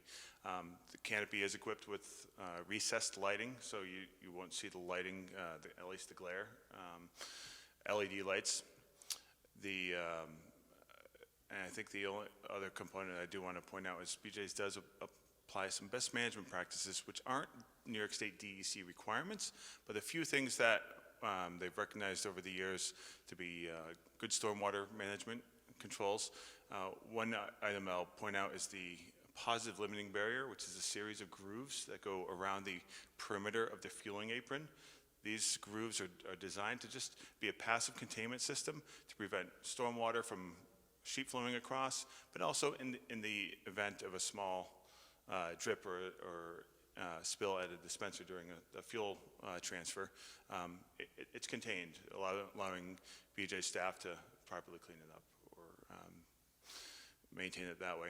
And then the other, you can't really see it in this graphic, but the fuel transfer area is separate from the customer drive area. So it's got its own curbing and containment and fill area, which allow the fuel truck to transfer away from the customers and other vehicle traffic. So you don't have fuel trucks commingling with other vehicle traffic. So it's a safety item as well. I guess the next slide. This is just a color elevation of the canopy and kiosk. The total height, proposed height of the canopy will be 17 feet, 14-foot clearance underneath to comply with the DOT standards. And the kiosk is a very small building. It's about 8 feet by 20 feet, just to provide a place for BJ's attendants. They'll be able to receive cash transactions as well as credit card transactions, and they'll have electrical room for instrumentation and controls associated with the gas station. Next slide. We just wanted to point out a few pictures of existing facilities. The picture on the left is Newburgh, New York, and it's actually Chesterfield, Michigan. It's not Chester, yeah, on the right. But these are fairly recent stations. Look how nice Chesterfield looks with trees and green. Yeah, it's a nice looking station. It's a very nice looking station. Yes. And I think we have maybe one more slide. And this is in Willoughby, Ohio. Again, very similar to the other photos. Any questions on the safety systems or layout?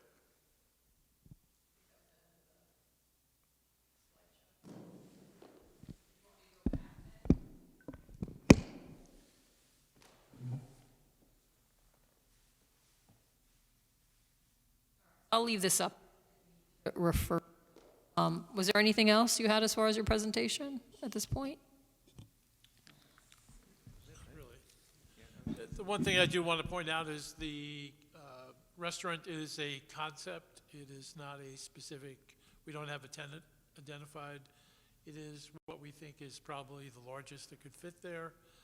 Depending on the tenant, it's likely to be smaller.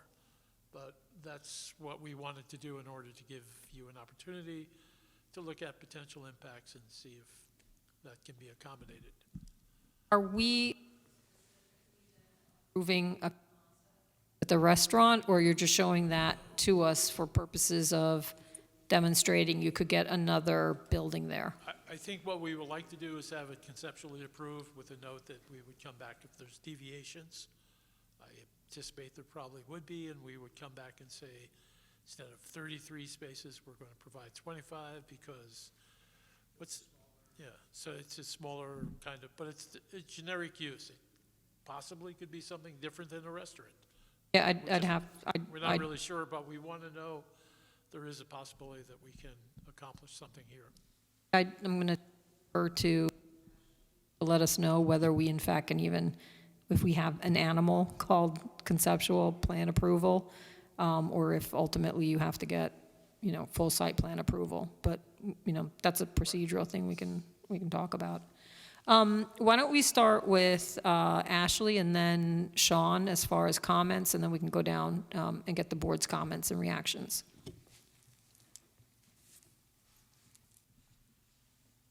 Just to touch on that one last issue, there's no conceptual approval. It would be a site plan approval you'd be seeking, and then if you would need an amendment in the future, because it would be something different than what's shown on the plan, you would have to come back.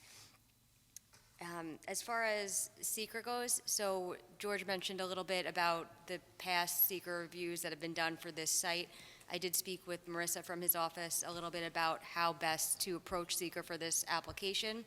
So I think the best route that makes the most sense at this point would be to do, for the applicant to prepare some type of consistency analysis. So taking the seeker review that's already been done and what's been studied, updating it as necessary, and evaluating the impacts from this new site plan amendment and whether there's any additional mitigations or anything that need to be done in order to mitigate the impacts of this application. So it would be an unlisted action under seeker.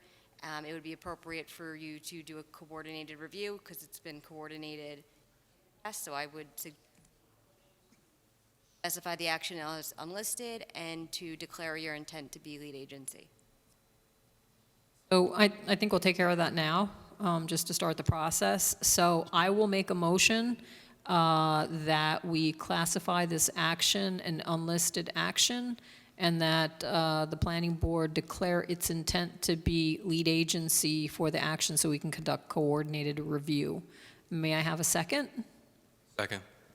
Pat, and then Noreen? Aye. Will this require a public hearing? Aye. Aye. Aye. He's recused from this. No, there's no, that's okay. Act like he's not even here. So the record should reflect, I guess there's one recusal and then one vacancy. And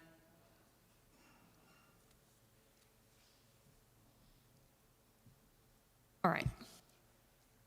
With that, I will prepare a notice of intent. We've had some back and forth as far as identifying the involved and interested agencies, so I think Sean weighed in that I think we have them all set, so I will prepare that for circulation.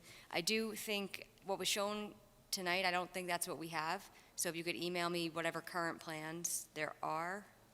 The revised plan, yes. The concept plan? Yes. You just need one sheet, right? Well, whatever we're going to be circulating for purposes of seeker, I don't know what you have. I don't have any. Yeah, because I think that, because you showed two plans, actually, the one that we saw originally and then the one that was starting to address some of the comments that I had had. So I guess, Ashley, you need that second one. Yeah, Right. so that we could circulate. But we have 19 sheets or 15? No, that is one sheet drawing for now. Right. Okay, It's so only we'll one use sheet. that. Okay, so it'll be one additional sheet with what you had on top of what you gave previously, is Yeah, that? so that new sheet that I was just talking about would replace the site plan that's in the set, but that site plan, that new sheet is not fully engineered yet. So the large plan set is the old layout. Correct. And that one sheet is the beginning of a revised version of the plan. So we shouldn't probably, other than in existing conditions, I think all we need to submit is the new concept plan, yeah. Okay, all Yeah. right, so I'll send that over. So notice will need to go to the county for purposes of general municipal law, and also to notice of a public hearing will have to go to the town and the Village of Woodbury. Under the 1999 finding statement, the town planning board agreed to notify also the nearby municipalities. So you have the Village of Woodbury Planning Board. Those will all be identified as interested agencies. There were as far as the relocation of that memorial, is that something it was dedicated to the town, you said? Is there something? It was something that the client agreed to allow the town to do, to place it there. There's been no dedication. Okay, there's or no formal transfer. dedication that Right. would need to be changed or anything And like we have that? had subsequent discussions fairly recently with the supervisor, and they're moving forward with looking for an alternate, or deciding upon an alternate location. So Okay. all RD really is doing is facilitating the transfer. Got it. I just wasn't sure if there was something filed that would have had to been changed with the county.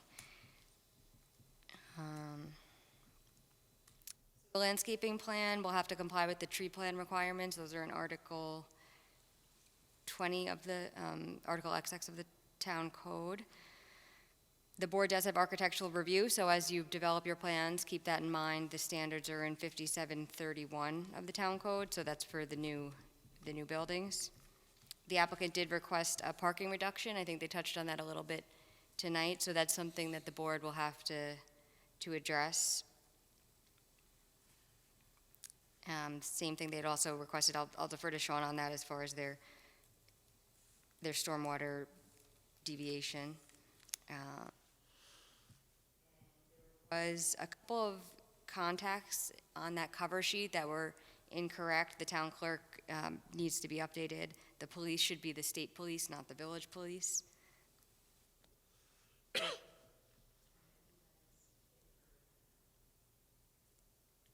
Thank you, and Sean?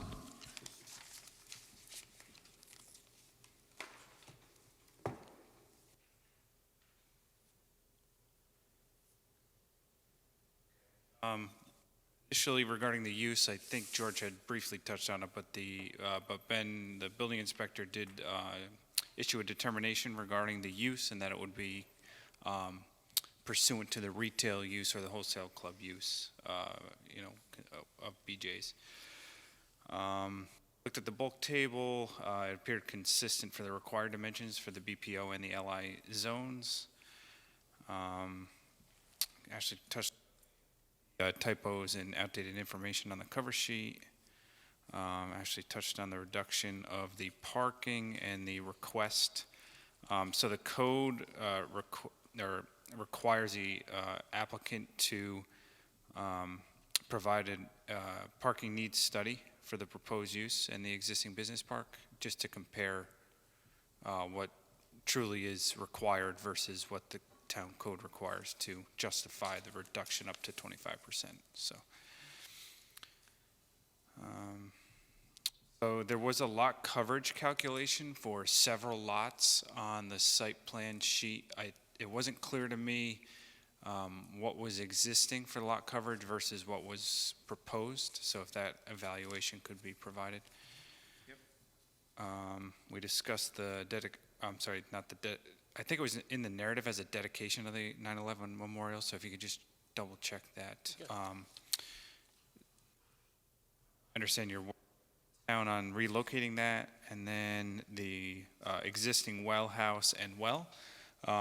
George had provided this afternoon a letter from the village, basically reiterating what he previously discussed, that the existing well 4 has elevated levels of chlorides, and that the health department is looking to abandon that.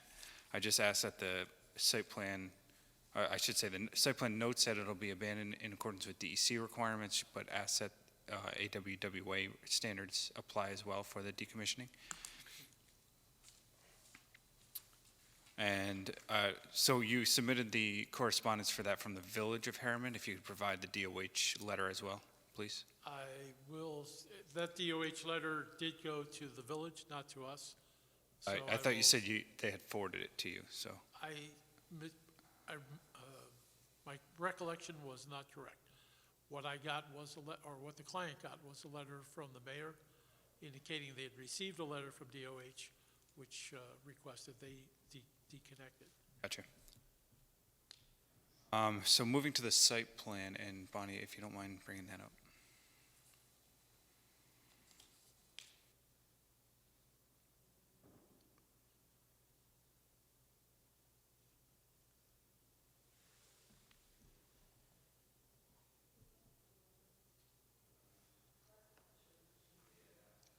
So, oh, that's fine. So at the workshop, Bonnie had requested the recirculation lane so that you didn't have to go back out to the access drive. So basically where the generator is proposed, have a recirculation back to the start of the fuel island. I didn't know if you guys had analyzed that. And that was, and again, I have to remember where I saw it. And related to that, I did have a question whether that Newburgh site plan reflects what's in the field, because I thought they also might have had this bypass lane, so you don't have to go out into the main lanes. But the other place I did see definitely had that bypass lane. Yeah, I'm not sure where that is, but like I explained on the Newburgh plan, that's not ideal. Newburgh, you do have to go out into the drive aisle and back in. It's not the same as this because you don't have it's not a ring road. It's an internal drive for the BJ's fueling facility. But if you do what you're asking for, is right now there's no conflicts. Everyone comes in this way, comes out, and then comes out. If you make these recirculate, that's going to create a conflict from the members just entering that throw driveway. It creates a conflict where we feel there's no need to create one.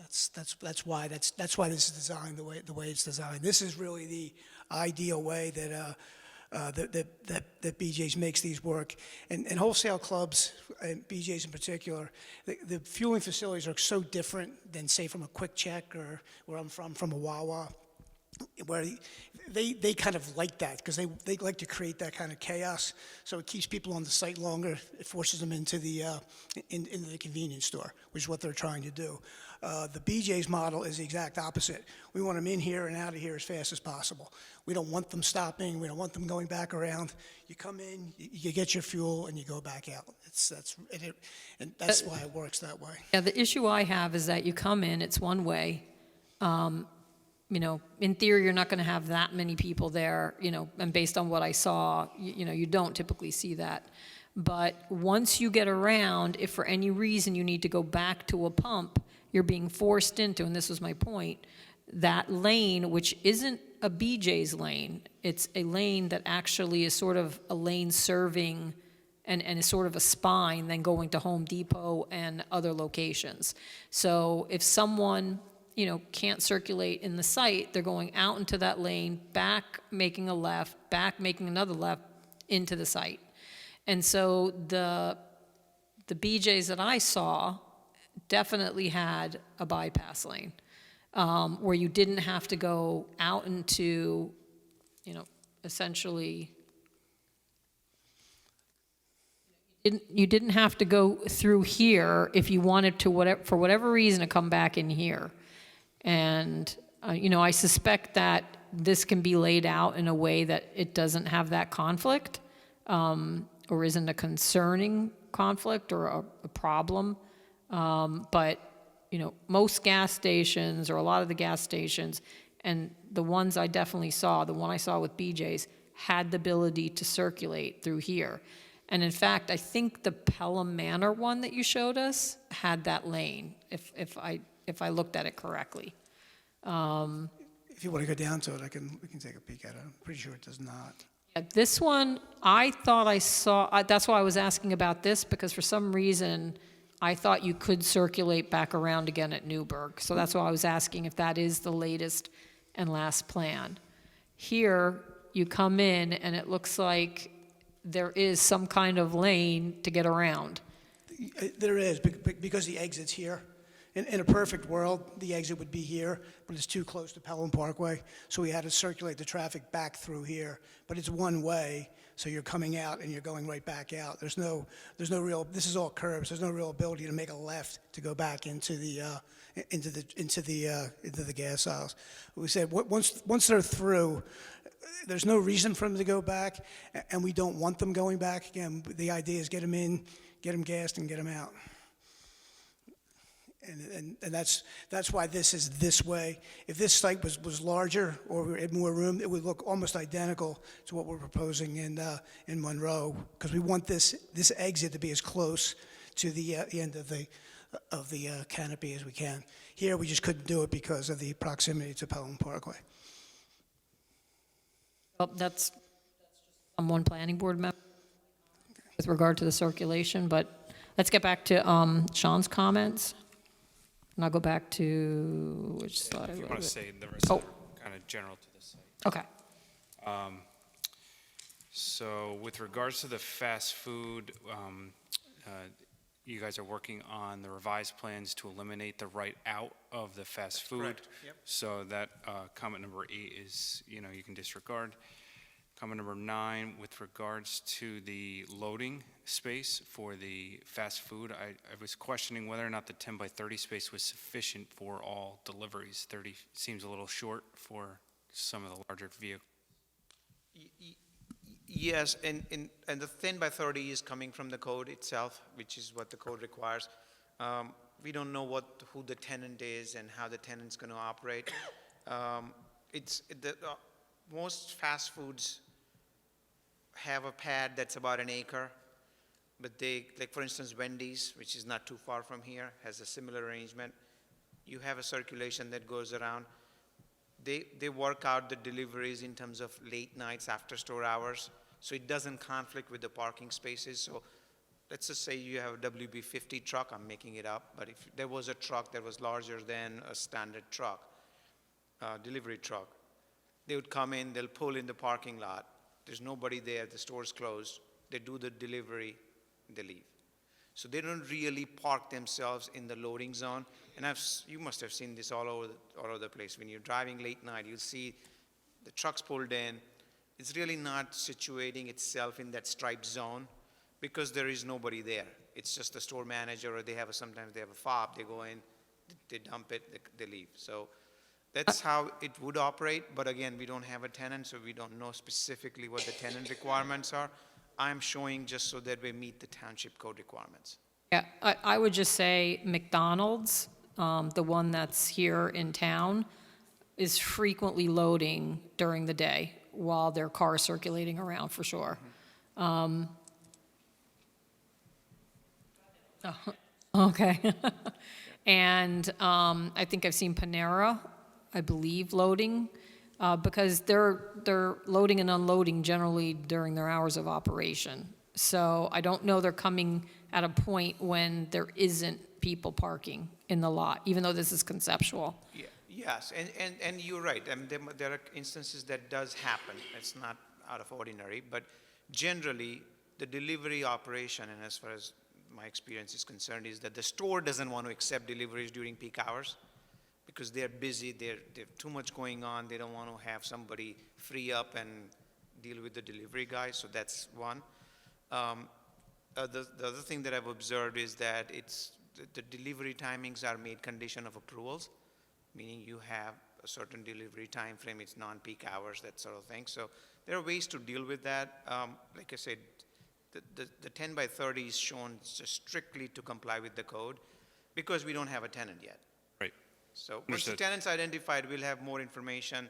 They'll come here, they talk to you, they'll explain you what the delivery operations are, so. Then with regards to the sewer services for each of the buildings, they're going to be tied together to a 6-inch main that's going to tie into the existing sewer down by the BJ's club that exists. There is an easement that's proposed over that, for lack of a better term, lateral for both of the buildings.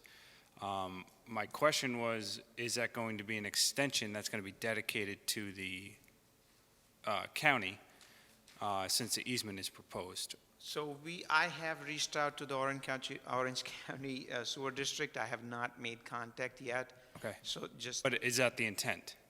Well, we'll have to talk with BJ's and the ownership. Yeah, the intent is to do what the district requires. Correct. But The only reason the reason I bring it up is because where it's combined, it's only a 6-inch pipe, where 8 inches required for a DEC extension.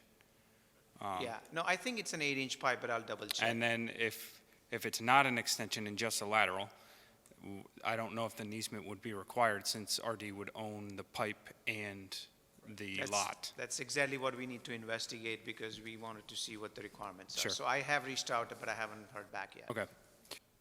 And then with regards to the water, since the Village of Harriman owns the water, they will have to weigh in on the Yeah, detail we'll need to secure installations. an approval, correct. Yep. And then, so we had discussed the drainage deficiency in the existing parking lot. We'll I'm sure you're clean that working up on during that. next submission. Yep. Sure. A SWIP was prepared. We attached SWIP comments to the letter for your review. With regards to the EAF 8A, noted that there wouldn't be a substantial increase in traffic. I question that answer. Ashley already touched on the 239 referral, and we discussed seeker. I just had a question, Sean, on the SWIP comments. I don't have it. If you could just email it to me. Sure. Yep. Okay, with that, board members, do you have comments? And do you want me to key this into a particular, just let me know if there's a particular slide you want me to key this into.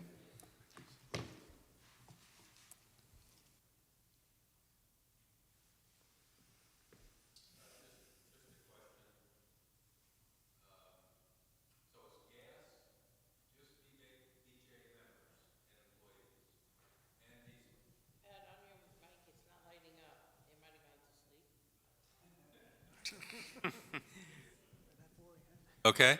All right. Yeah. All right. So, gas, diesel, just BJ members and employees. That is correct, yeah. Yeah. And the employees are also members.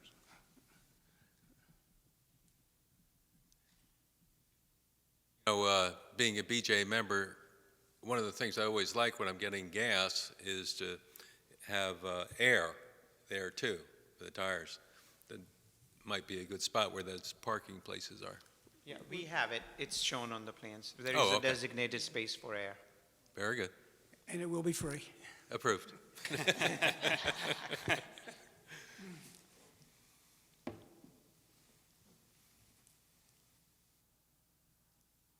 Anthony, do you have any comments? I have a couple of questions.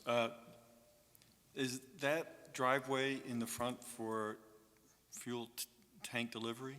Yes, that's correct. That And- pullover area, that's right. How often do you think there'll be deliveries, and when would they take place?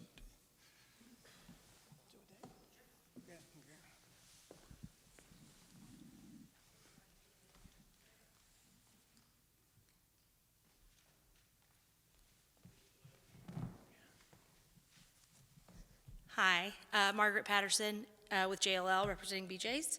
And the fuel deliveries are usually about 1 to 2 times a day, and it's only during operating hours. And they're usually scheduled with the operations and within the club. That was my next operating hour. 7, or is it? No, it is not. They are actually Monday through Saturday, 6:30 to 10 p.m., and on Sundays until 8 p.m. Seemed to me that the attendant have 1 or 2 on site at all times, and they would need parking? The attendant, there's one attendant in the kiosk at all times, is the standard for operating procedures, and they typically park in employee parking and walk to the station. Aren't required to park down by the station. There be a bathroom in there for them? And There is. there be a public bathroom? No public restrooms within the kiosk, but there is a restroom for the attendant. Have consideration for electric charging stations there? We don't offer that right now here at this location. It's not on the proposed. Consider a rooftop? If electric charging stations were to be added, they would be added in a separate location in the parking lot. It wouldn't be with the fueling facility. On the, not on the site then? On the site of the main club, not where the fueling facility is. So where BJ's has done electric charging stations, they don't do them with the fueling facility. They'll find other locations within the parking lot to put them in there. Right, to like put them up by the store, so when someone's going in to shop, then they're Right, correct. And we have done that in the past, but it is, to Pat's point, it is typically adjacent to the club, not within the actual, adjacent to the fueling facility, and not within the actual site plan itself. For the rooftop, would you consider solar panels? For solar panels for the that site? canopy, Yes.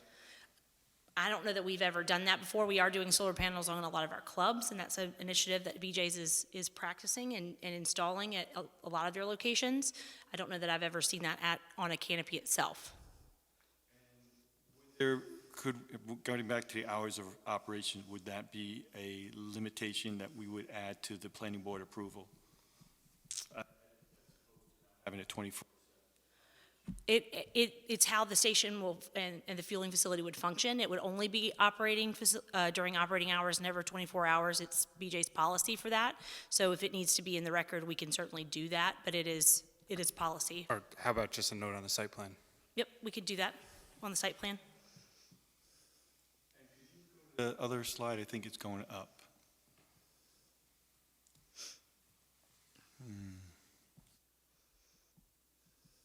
So I'm just wondering if the attendant has to assist with the delivery for some reason, is there a pathway for them to get to those tanks? Where would the tank wells be, or ports?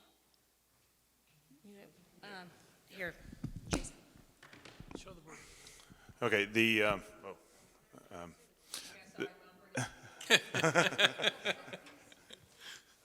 The fill ports are, and you see the unique arrangement we have. This particular tank has two compartments, the one parallel to the drive area. So basically right along the spine of the tank are the fill ports. This one happens to have two fill ports. These are the regular tanks. It's a compartment tank. It has 12,000 gallons of premium and 12,000 gallons of diesel. So the fuel delivery driver offloads on the passenger side, and then this would allow them to safely deliver. And this is just an odd thing for the board's consideration, but we have had comments about busing in that area, and, maybe that would be confused as a bus stop, and I'm not sure if that's going to be an issue. I think there's enough wayfinding signs for fuel delivery, and I think it'll be pretty clear that that's for, and we can add a sign. Yeah. You have the attendant right there, so if somebody's using it, we'll be directed not to. Okay, thank you. All I have.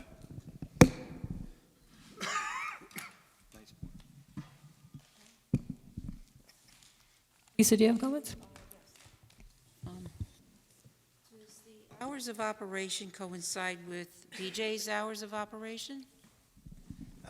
As far as closing, yes, they do open a couple hours earlier in the morning, though. Fueling site does? The or fueling the- facility will open in the morning Okay. for drive-by members, and then it closes when the club closes. So I don't know if there's any consideration to employee safety, how people are going to be paying, if there's going to be cash on the site. I mean, they are so separated from the building, and if there's only one employee, is there any, radio, walkie-talkie, backup? The attendant can take cash, so the vast majority of the transactions are by credit card, but the attendant has the ability to take cash at the attendant booth. I agree with what you're saying. Is there any type of employee security if they're taking cash? Oh, of course, yeah, it has all the same security the rest of the club has. It's a very secure, the kiosk is very secure. It has alarms, it has communications with the club, communications with local law enforcement if necessary. So it's its own little operating center.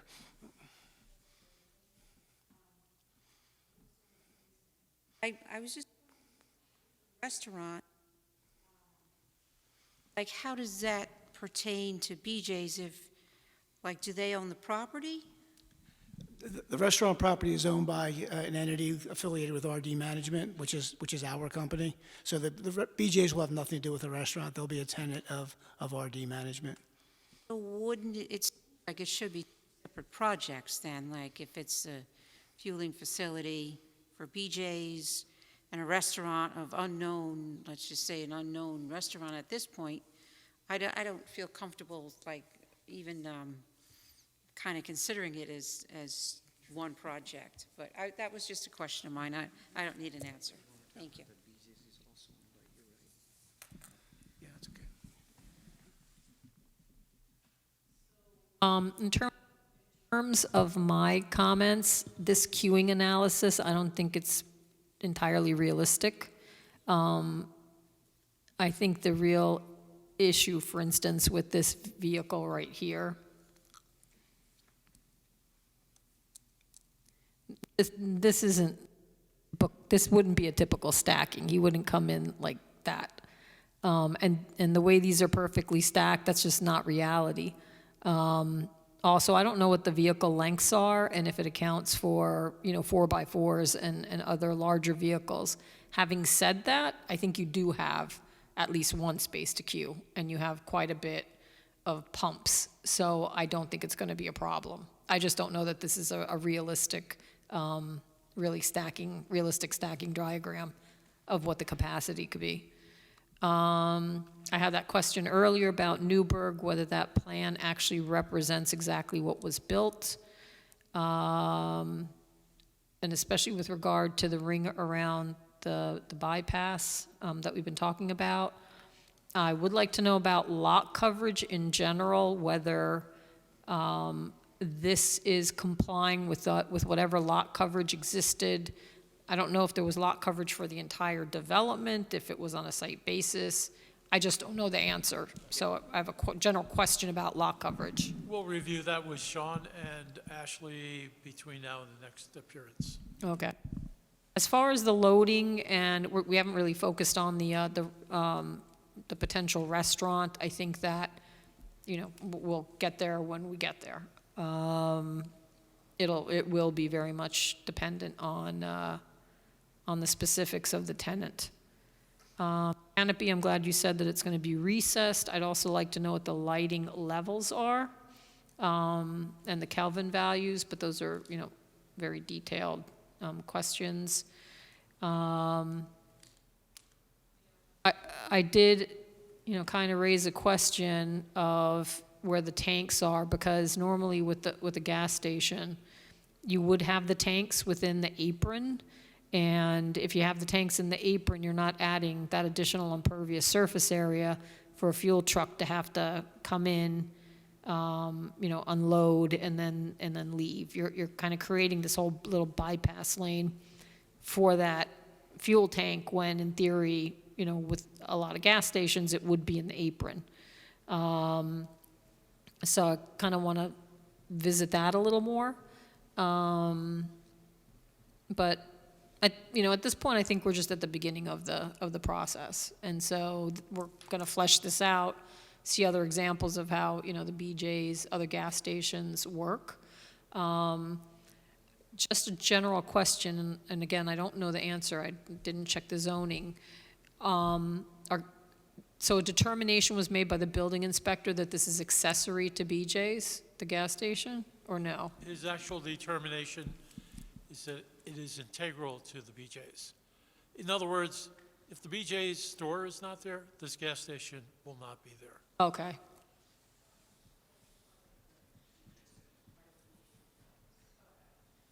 Okay. Because I just want to remember how it fit into the uses within the overlay district that is there. Frankly, from my perspective, I don't have an issue with the use being in that location. It's been allowed by the building inspector almost as an accessory use.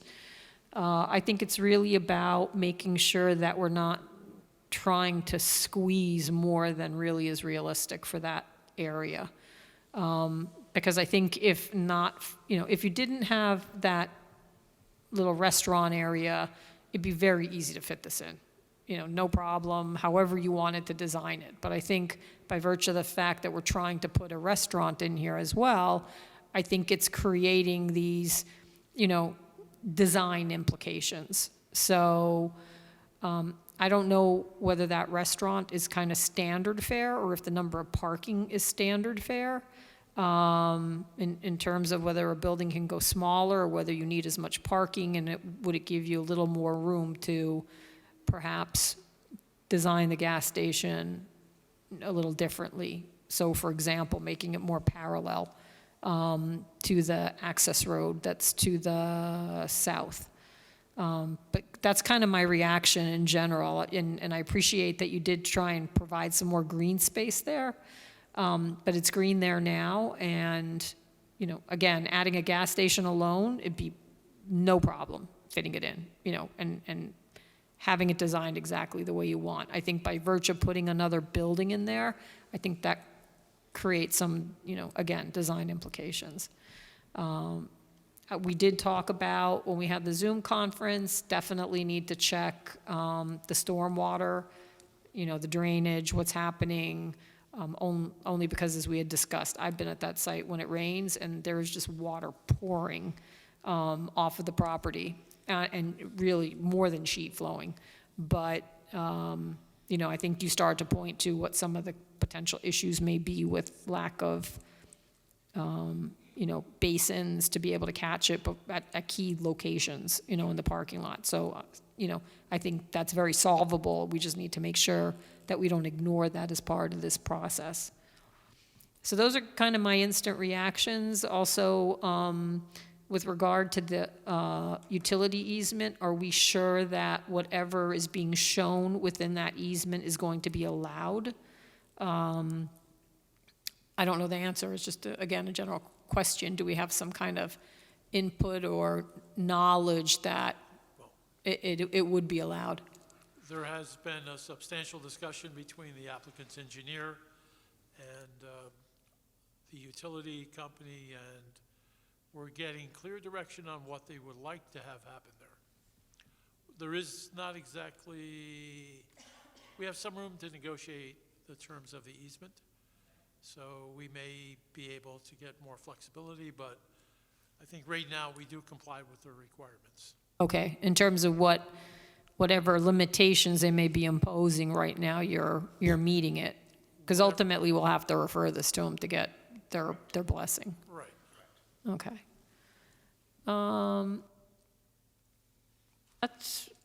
That's really it. Like I said, I did go up to the Newburgh facility. I actually almost ran out of gas, and I luckily got there. I probably had like I was on vapors, and which is common for me.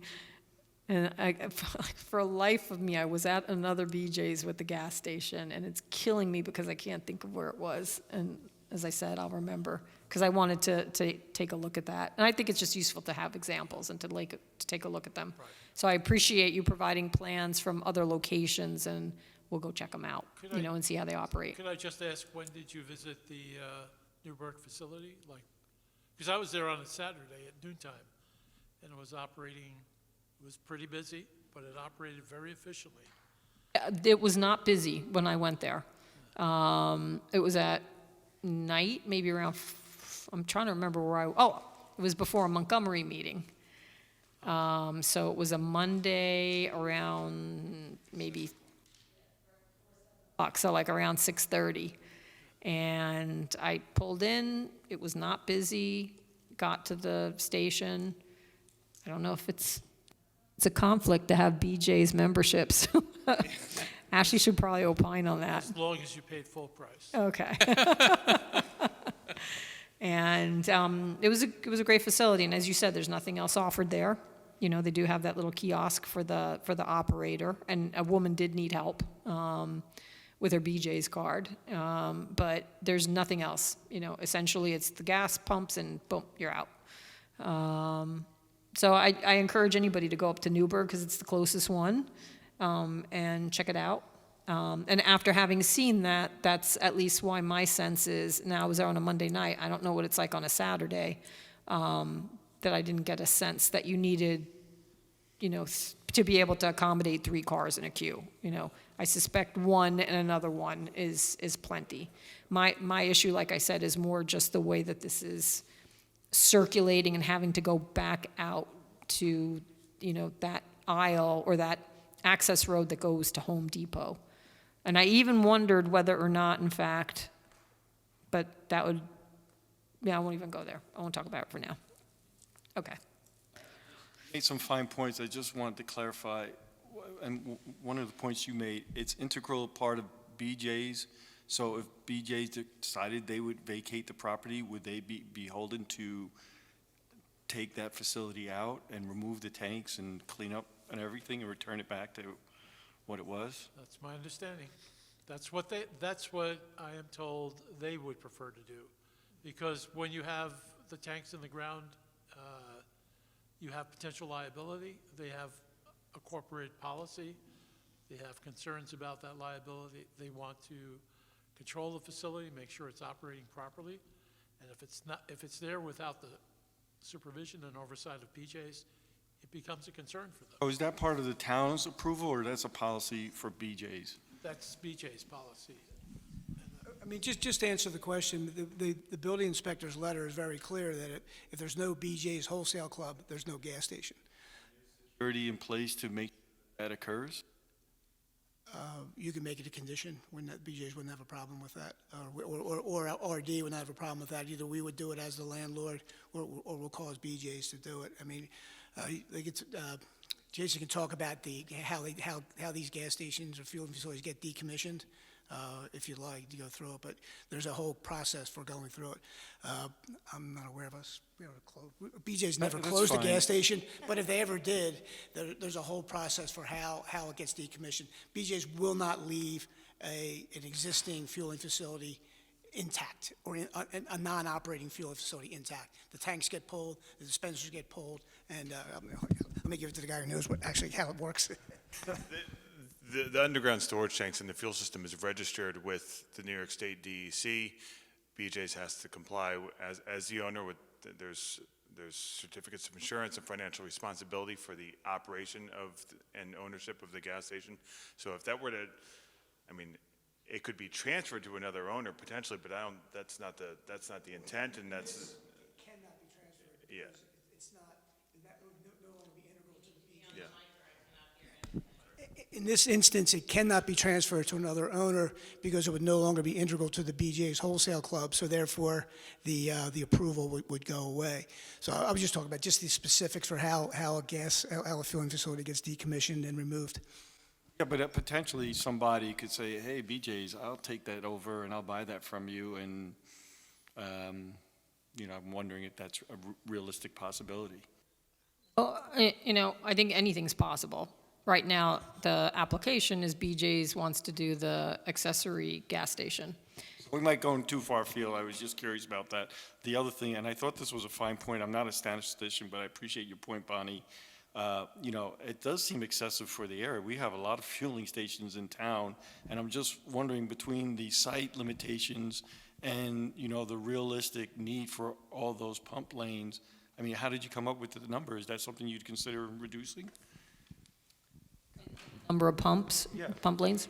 You're speaking to the 12 fueling positions and the 6 pumps specifically? Yes. It's BJ standard to do 6 pumps. It's on all of our stations that we install at our existing clubs, is this layout actually specifically. So it is our standard to do 6. And so we'd like to keep within our standard to do that. To allow the multiple fueling positions, to allow the one flow of traffic to function as intended, keep the customers in and out getting gas. This 6 pump fueling positions works. And then the other thing is, and I do agree, with what Bonnie was saying about maybe it is better, and maybe I'm just one person on the board, but maybe it is better to have the fueling lane situated inside the proper property so that we don't have all these ingresses and egresses off the main road. And the other thing is, I still think you're going to need on-site parking for either attendant or attendant's help, because it's a long walk from the storefront to the attendant's booth, and if the guy has a question and he's like, I need somebody out here to cover me for a minute, I mean, somebody's going to have to drive out. Where are they going to park and handle that? Well, a lot of, if you go to the plan where the BJ's is, and you can see where the BJ's, the actual spines of the parking go all the way up close to there. So if they need something, they can park within the BJ's property to be there, but there is employee parking. And as Pat mentioned earlier, there is communication between the kiosk and the club. And all of that operations is managed and within the club and the staff there. So the attendance rotation and all of that is scheduled and specific. I'm just thinking of, the attendant has a question or needs some coverage for whatever reason and calls the manager inside the store and says, I need somebody out here right away. That person is going to have to walk all the way there or find their car and drive over there, and where are they going to park? Just a fleeting thought. Just like to be safe, and I don't think it has to be perpendicular parking. It could be wider lanes. I mean, just to be clear, we're actually indifferent as to those parking spaces. The reason we were saying we could get rid of them is, from an operational point of view, would be to create more green space. So if the board feels that we need the parking spaces, we'll leave the parking spaces. If they want us to remove them and put in green space, we're willing to do that too. Again, we're indifferent to that. Okay, thanks. And I didn't mean to, I wasn't intended to cut you off at all, Anthony. What I was going to say about the gas station is, for some reason, if someone decided they wanted to operate it as a separate solo quick check mobile speedway, they'd have to come back to this board. But, in the way that the regulations are set up right now, that can only exist because it is accessory to and related to the BJ's. So, there's that In the circumstance you were describing, they would have to go to the zoning board first. Right. Because you'd need a For a use variance Or and- to the town board for a. To get a zoning zone amendment. petition, right. So it would definitely be something, it wouldn't be a low bar that they'd have to, jump over to be able to do that. And again, I think I just want to emphasize from my perspective, I have no problem with RD putting more buildings on this site, because I think there's so much parking, an underutilized space, with parking in general, that you don't see it being used, from, it's Christmas time, and you still don't see it, packed. So I just feel like we're really trying to put a lot in this little space. And if this was the sole thing that was here oriented in this direction, I think it'd be so easy to fit in. And the point I wanted to make about this access being busy is, and these are my observations, but I think, if we do traffic, it would maybe, there'd be some additional information. If you're coming from this way, from Monroe, and you're heading in this direction, a lot of people, especially if they're going to Home Depot, Panera, the dentist, whatever, they're going this way because it's a right. You don't have to stop at the light. You avoid the light, you come up here, you go, at the stop sign, and boom, you're going through this primary access. If you're going farther to Walmart, then maybe you use this, but I could tell you, myself, I tend to come through here a lot. And so this is busier than your typical, just serving BJ's kind of situation. And what I was saying I didn't want to talk about, but I was just in my brain theorizing is, because a lot of people don't use this, I was even curious, do you need this connection? And I guess you do. A long time ago, they decided it was important. But if this was just an aisle for BJ's and this was not going out to Home Depot, I think there'd be less concerns about the through traffic that actually comes through here. Having said that, this is the way this is designed. I'm sure that they, people like having this cut through in here. But that's just sort of my observations from being, out here at this shopping center. So again, this is definitely heavily utilized as far as kind of a cut through to get to Home Depot, Panera, et cetera. Anybody have any other comments at this point?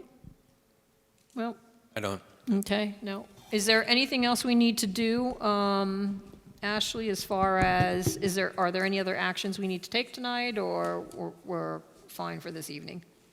Okay, so we're gonna look at it in more detail, study the area. We'll be visiting some BJ's and go from there. And then we'll start the secret process. Bring your membership card with you. All right. Great, thank you so much. Thank you. Thank you all for coming out. And happy holidays. Yeah, you too. Yep.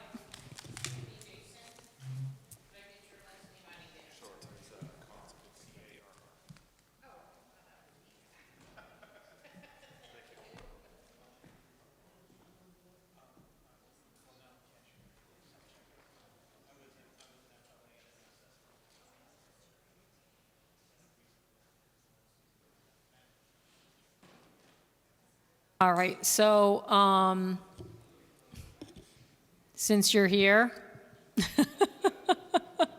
do you have anything to share with us?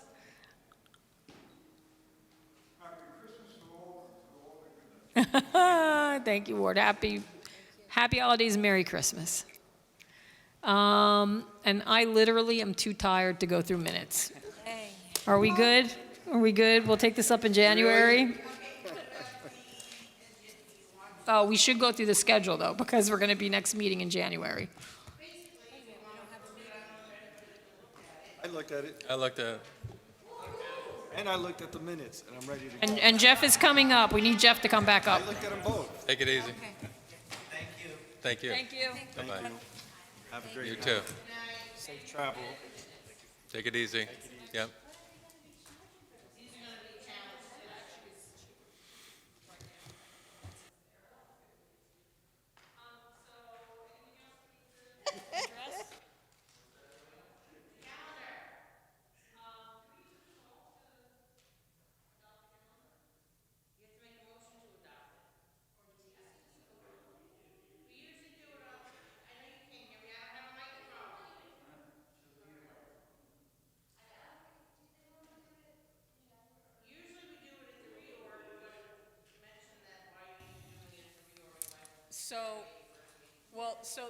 So here's another question, and sorry, I just don't remember. Our appointment.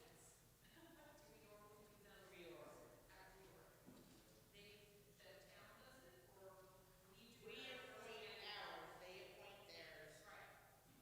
Lisa is up for renewal, the town has to decide if they're accepting her letter.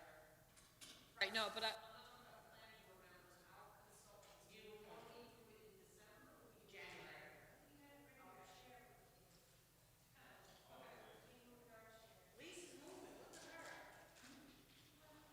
All right, so, you said normally we do? I think you do normally approve your meeting schedule. 'Cause Okay. there are some- I'll make a motion to approve the meeting schedule. May I have a second? Second. All in favor, say aye. Aye. Okay, any opposed? Okay, motion carries. Everyone, have a very Merry Christmas, Happy Holidays, wonderful, wonderful New Year. Any other holidays that may come in between. I think we're through Hanukkah already. And thank you to our consultants for being It's here. not on the schedule. Thanks to everyone who persevered through our little technology glitch. And I'll make a motion, unless somebody wants to offer something or has anything to say, I'll make a motion that we adjourn. May I have a second? Second. All in favor, say aye. Aye. Aye. Any opposed, any abstentions, motion carries. All have a great night. Clarify, we're not meeting again this month? Woo-hoo.